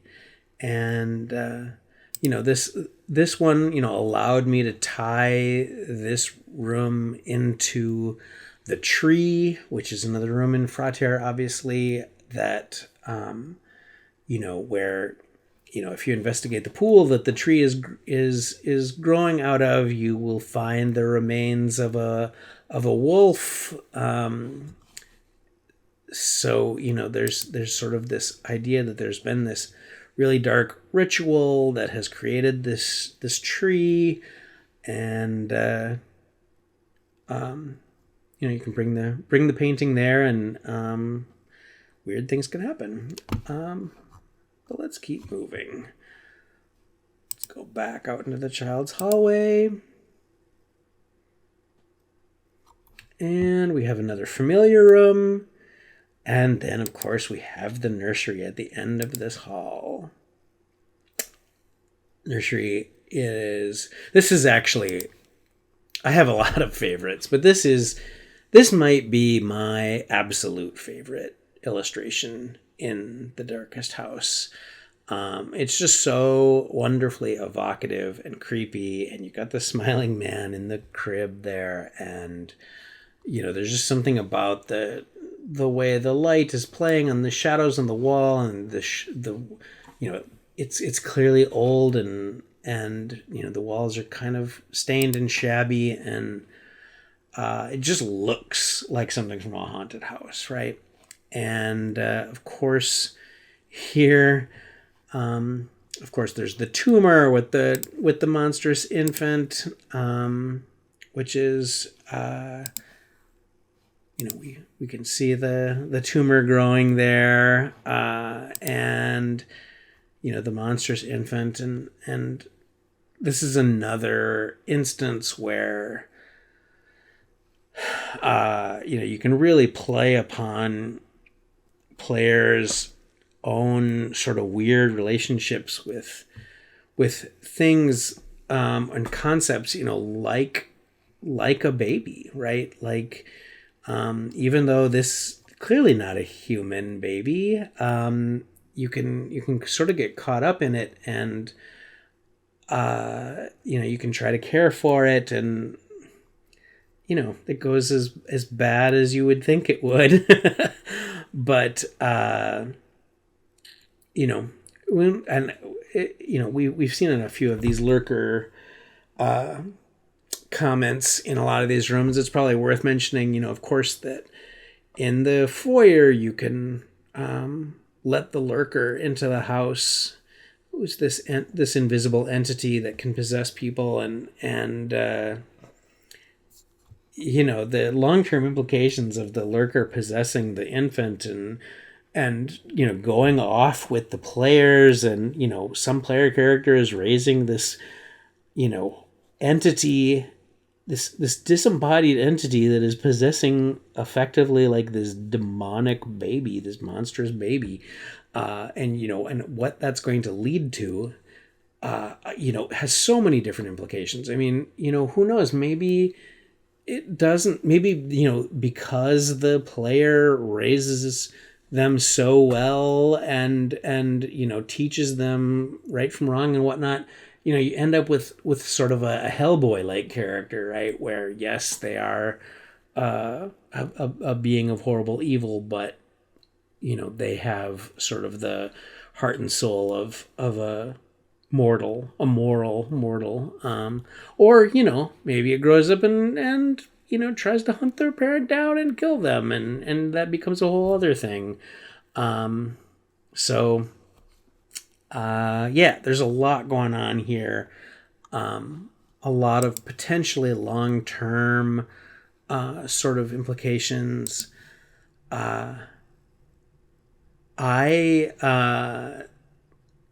When I ran this and had this encounter, it was all very... my players were very straightforward about it, and took the monstrous infant to be a monster, and they killed it. Which, that's a viable choice, even if it is so distasteful.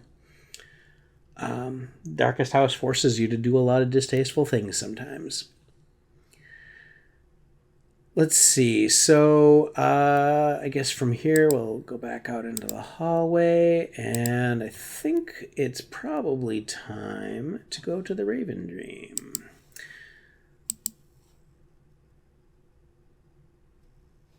This is another encounter that I have run many, many times with many different groups, and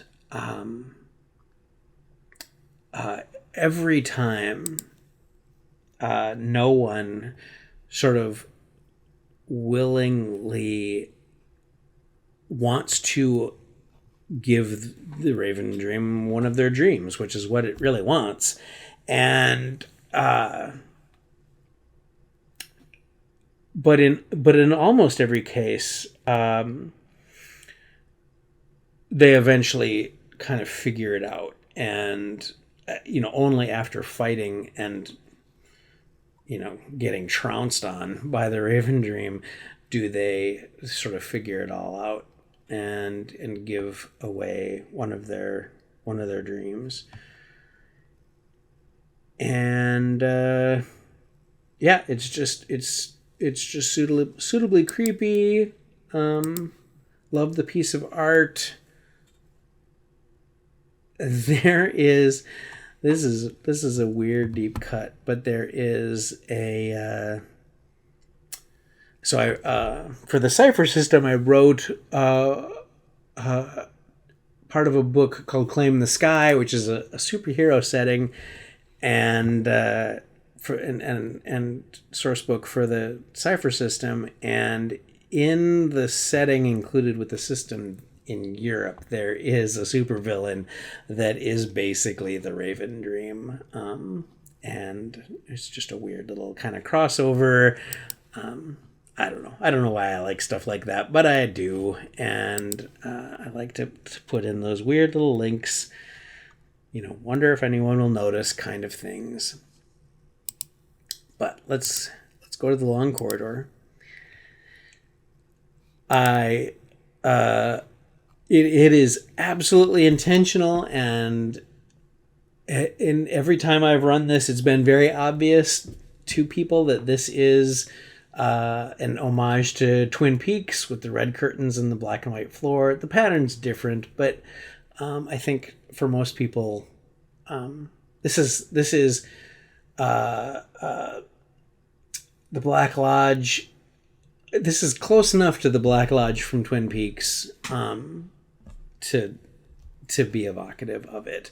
This is, of course, the place we already talked about with the letter from Philip's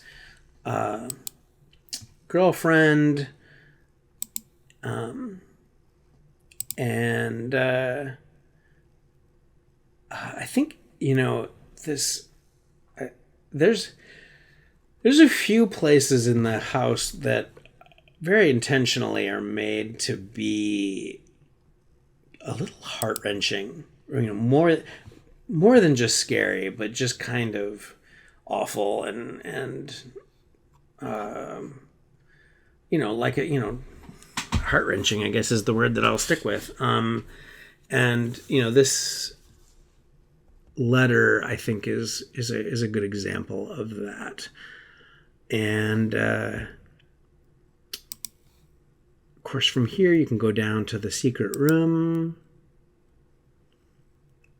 which is kind of inspired by practically every zombie movie or video game or whatever that you've ever played, where there's water and then suddenly there's bodies coming up out of the water. I think the first time I remember something like that was probably Quake, way back when.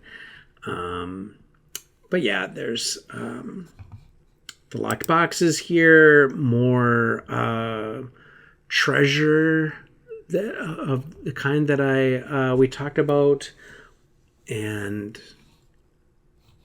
yeah, so this is basic. I mean, there's a few rooms in the house that are basically just like D&D dungeon rooms, and this is absolutely one of them. This brought me back to my D&D roots for sure.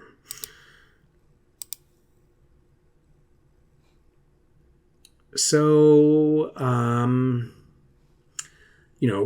real quickly, we talked about the tree room. This is another place where sound kind of builds the dread as you go to the tree. And this is an encounter that I have run, again, with multiple groups, starting from sort of my original game that I put the Darkest House in, and then playtests and whatnot. This is a really tough encounter, just because if even just one person gets caught up in the tree, it's going to be really hard to get them out of there safely.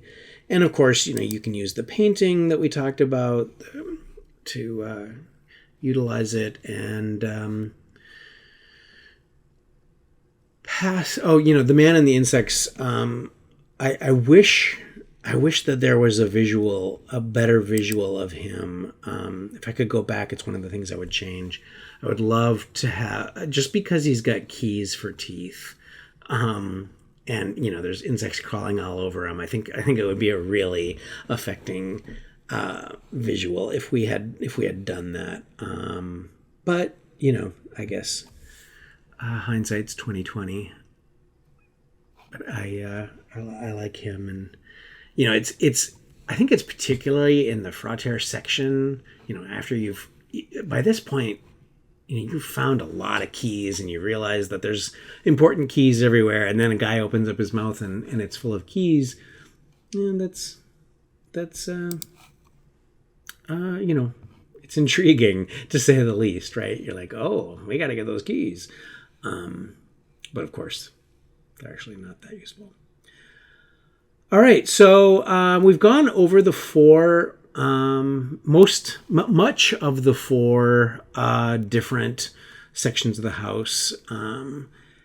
Skipped a few rooms here and there, but let's go to Amator. Right, this is where you appear if you have traveled via the Wheel of Blood paintings and sort of performing the brief ritual there in the Wheel of Blood. And this is kind of the central hub of the Amator section.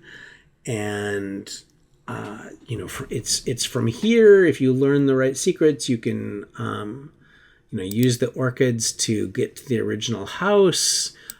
There's weird and interesting stuff found in Philip's bag here.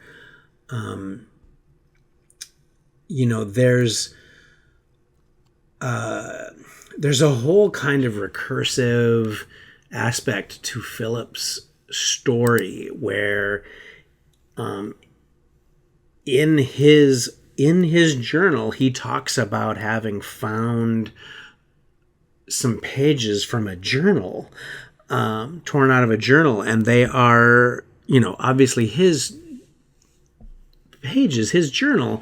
And so, there's this weird time loop thing happening for Philip in Philip's story. And, I think, these are the pages of his journal that he found and then wrote about. And so it kind of loops back on itself as a paradox. And it's also, one of the sort of more informative things that kind of explains, the fact that there's sort of more to the house than there should be. And the link with the lacuna and the original house. And this is an important find. I hope your characters make it here and find that. Let's see. So from here, let's go to the blue corridor. And this is sort of another transitory room, except there's a whole thing going on with this one door where there's interesting pattern that they have to deal with in order to get past it. But let's actually go into the master bedroom first. This is, of course, supposed to be Philip's bedroom, and it's here that I wanted to talk about the really interesting thing going on with the windows in this section. And so, obviously in this section of the house, you track the number of times where they can look outside and see the raging storm. And they're all in Amator, except there's also a window up in the attic, which we skipped over. Should go back to maybe. But anyway, this is a great way to inject the feeling of like an ongoing, advancing, developing story, even as the players are creating their own story as they go through the house. Because, of course, every time they look out one of these windows, the faceless thing gets closer and closer to them until it finally breaks through and enters the house and attacks them.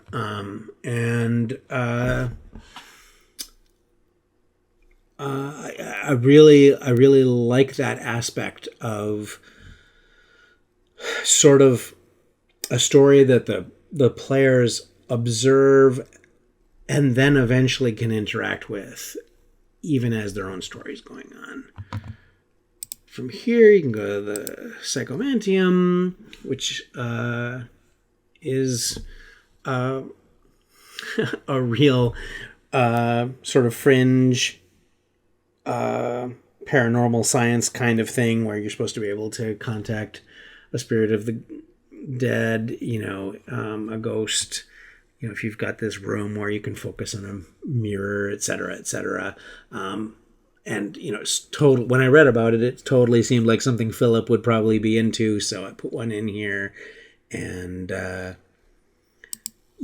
he can, basically the ghost here can take over someone's body and then you become a ghost. And again, this kind of like with the smiling man in the storage room and whatnot, this is sort of a crazy, scary thing that can happen to just one character and have, even as they're playing this group game, can have a sort of singular experience.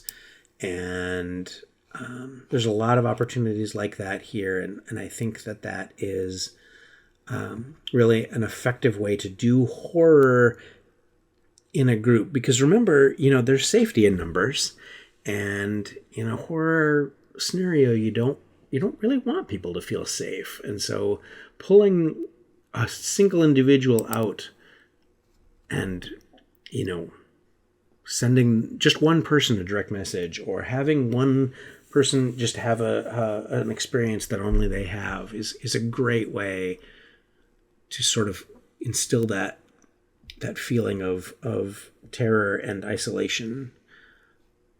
And actually, the lover entity that kind of watches over this part of the house really takes a lot of advantage of that. Most of the lover encounters are just with one character, and they're never physical encounters. They're never combat encounters. They're instead, creepy things get whispered to you. Let's see. So oh, you know what? Let's jump to the private study quick. And, there's a lot going on here with the secret room that is another way into Amator.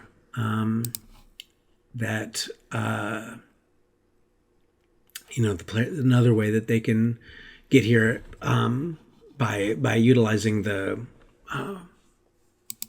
forehead key in the doorman. And there's a lot of information. Obviously, this is Philip's study, and so there's a lot of information that you can find here. A lot of interesting stuff, and of course, the magnifying glass that you can use to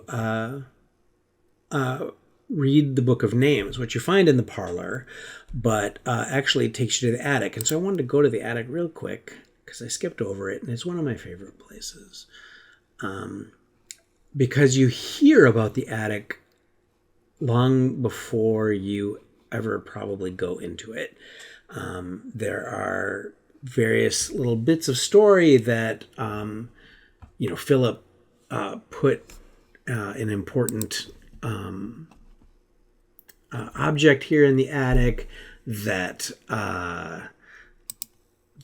sister and her friend may have come up here and read names from the ghost book, and weird things happened, and there's a lot of great story stuff that goes on here in the attic that I think is very appropriate for a haunted house kind of thing. And of course, if they actually get the familial diamond, it's worth a lot of money. They'll actually come away with something of real value from the Darkest House. But of course, the puzzle hole is the big thing here, but it's not because it's important here, but it's an important clue that will give them an idea when they go to the original house. And it's because when they look at the dollhouse, they look in the attic in the dollhouse, even though it doesn't look exactly like the attic in the real house, there's a missing puzzle piece here. And of course, it is actually this, rather than being big, it is the size of a piece from a puzzle. And they can, of course, go and find a piece of the puzzle in the house.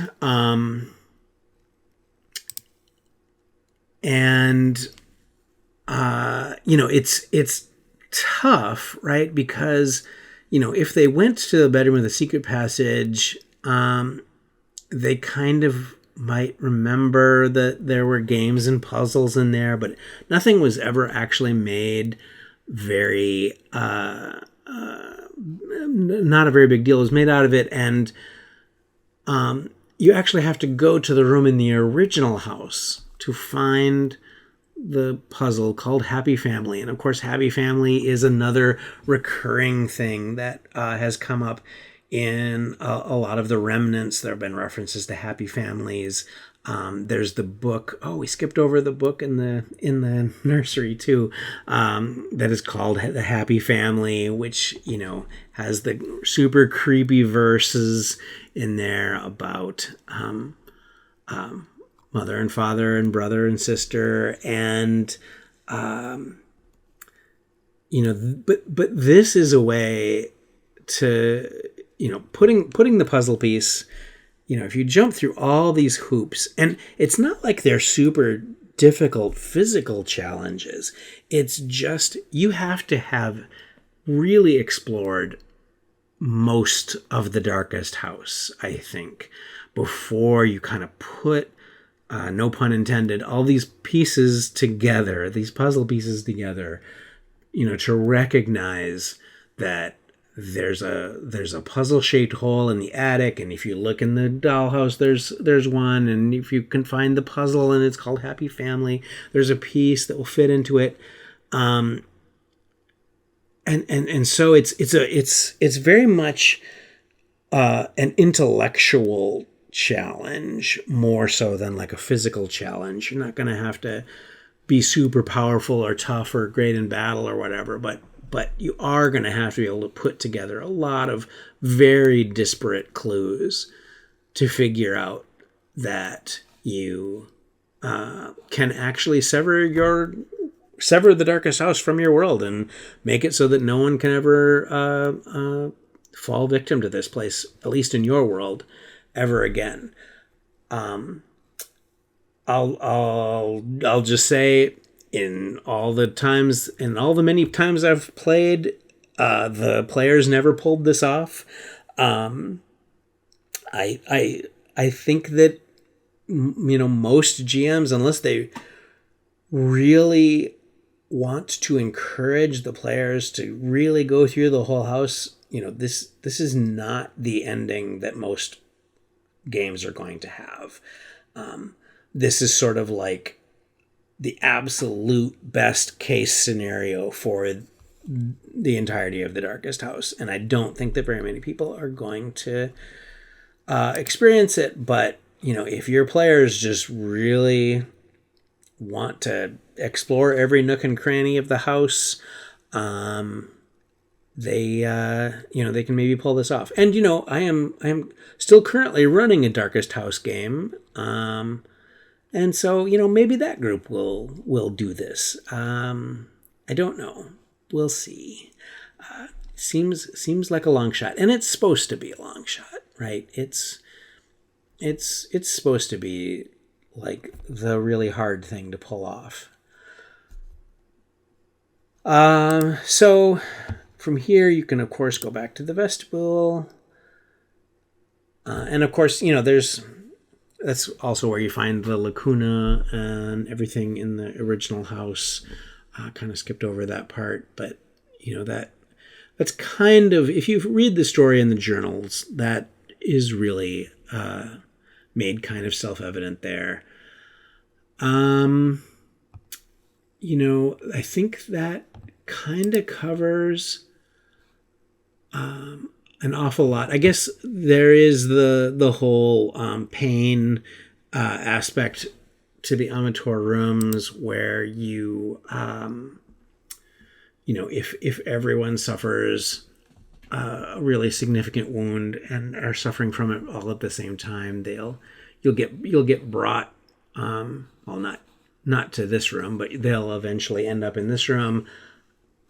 Obviously, another homage to The Shining. If you haven't picked up on it, I love The Shining. I love the book and the movie, and so there's a lot of homages here. Another one of my absolute favorite pieces of art, the red figure, I think is fantastic. And this is technically part of Amateur, but it's not really connected to the rest of Amateur. It's not really the way you're going to get back to it. I will say it does offer one of the few ways to get back to the living room, which may not seem like a very big deal, but if your players went into the living room and they didn't get the child's eye, that's an opportunity for them to get it, because it's almost impossible to get back to the living room otherwise. We got to talk about. There's so many things here. I'm sorry, this is going on much longer than I had originally intended. I hope you're not bored to tears, but here I wanted to talk about this. So this concept of drawing a box in the corner and it becoming an actual box is actually something that I've found to be really an interesting thing to. I've actually incorporated it into a few different games that I have played of a magical prison that looks like it's just a harmless set of chalk drawings, but is actually much more. I cannot stress enough that if you put someone from the current campaign, or even better, from another campaign that you've played with some or all of the players that you have, and you make them be the prisoner in this box, it is one of those moments that everyone will remember forever. If I don't know, you played through the moat house in the Temple of Elemental Evil for D&D, and the players all remember the evil villain from the moat house, whose name of course is escaping me right now. And suddenly they show up in a completely different campaign years later, and there he is. They're going to remember that forever. I have done this, and people still talk about it.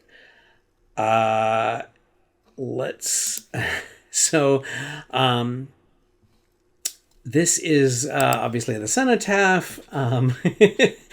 It is also another homage, and this time it's an homage to the writer Alan Moore, whose work I love. I've read pretty much every bit of comic book writing that he's done. I haven't read a lot of his prose work, but and he is in real life a fairly creepy dude with a great big beard. And in fact, I once read a review or an interview with him, and the interviewer described him as looking like someone who had witches in his beard. And that always stuck with me. And my friend Ray Valise, who is the editor of this, I put this in just for him, because we both joke about witches in his beard, and I knew that Ray, as soon as he saw this, would recognize this to be good old Alan Moore. So my apologies to Alan Moore if he does not appreciate the fact that we have immortalized him here, but I doubt that he will ever know that.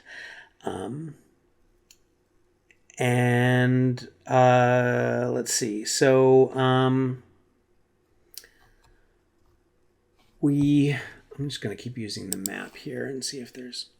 Oh, right. So the time loop room, it's, I think I even say in here, we've all seen this. Oh yeah. You've seen this movie. This is the repeating time loop room. I included this because I love those stories, obviously starting with something like, Groundhog Day, but there are plenty of others And I think it's really fun, and it's surprisingly easy to do in a role-playing game scenario, right?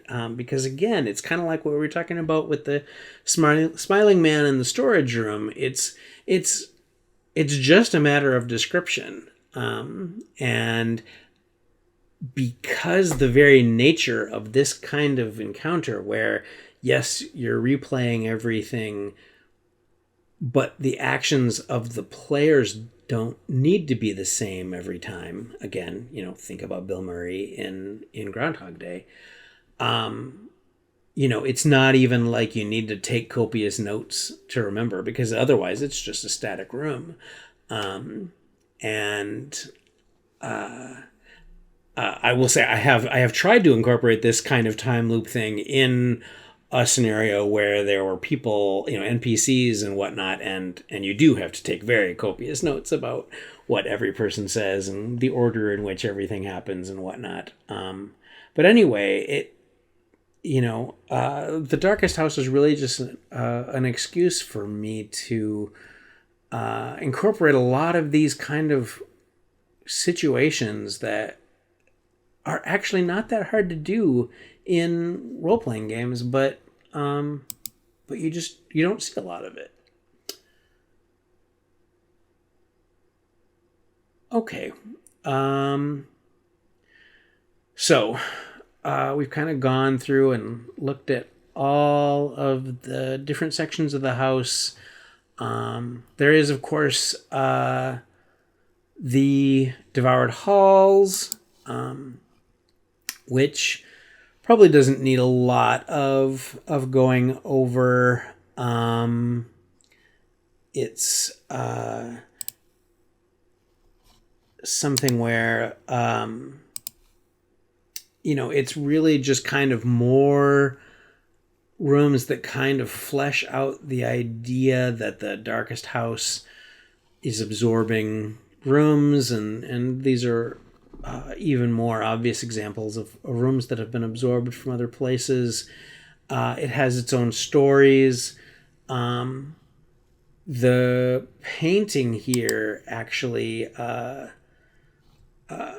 that you can actually see in the background here, it ties in with what we were talking about with Philip and his story ending in the back rooms, because of course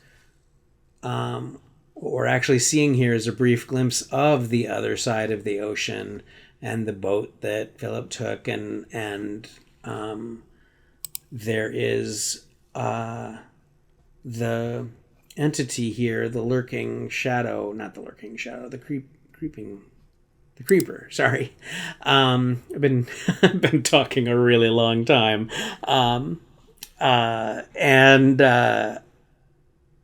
no, not the creeper. The creeper's thing comes out of the building, out of the painting. Sorry, but the implication is that the creeper has taken Philip's shadow, and I guess like we see him in the room of the puppeteer. This entity here that we encounter multiple times in the Devoured Halls, that's just the skulking shadow that's just kind of around. It is the idea is that it is Philip's shadow that has been severed from him, and if you get all the way to the creeper's lair, the skulking shadow can help you with that encounter, and then hopefully go and rejoin Philip. The puppeteer is obviously super creepy. I think that the feeling of loss of control, loss of control of your own body, I think is something that's really kind of freaks people out, and will definitely hopefully not, in a horrible traumatic kind of way, but just in sort of a creepy horror sort of way, really freak people out a little bit. As one thing I wanted to say was that it's just like a little note here. Adrian's key, it isn't really a key in the sense that it opens a lock. I mean, it did. It was the front door key of the house, but that's not what it does anymore. Now it helps lead you to the silver key and the doorman. That's why, for example, it doesn't show up on the key tracker that comes with the Darkest House, because it doesn't actually open any doors. It's a magical item that just happens to be a key. So we've got. I'll just talk about one more thing here that I was very happy about, and that is when you're messing around in the room behind, which you actually get into the walls of the house, and you're making your way through the walls of the house, you come upon a place where you can hear someone talking, and it starts with, "What's that scratching sound?" Well, this is Philip, and in his journal, he talks about hearing a scratching sound, and the scratching sound is the player characters moving around in the walls. And so again, we're experiencing some weird time stuff here, but I really enjoy this encounter because by this time it's very likely that they will have already found the journals, but maybe they haven't. Either way, right, when they find the journal entry that talks about him hearing scratching sounds in the walls, they're going to realize that he's writing about, the players are going to realize that he's writing about the characters, right? That they have actually become a part of Philip's story. And I really like that aspect of things, that it's an opportunity to make the players really kind of feel like, oh wow, we're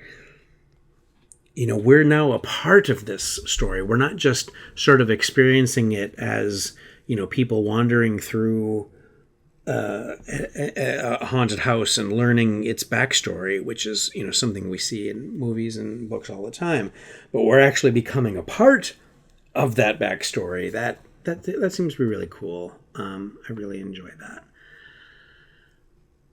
Well, for those of you that have made it all the way to this point, I think I've been talking for over 2.5 hours now.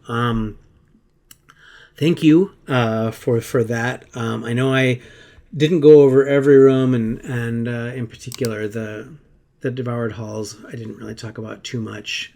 But I don't know if you can hear it, but I'm actually starting to lose my voice at this point.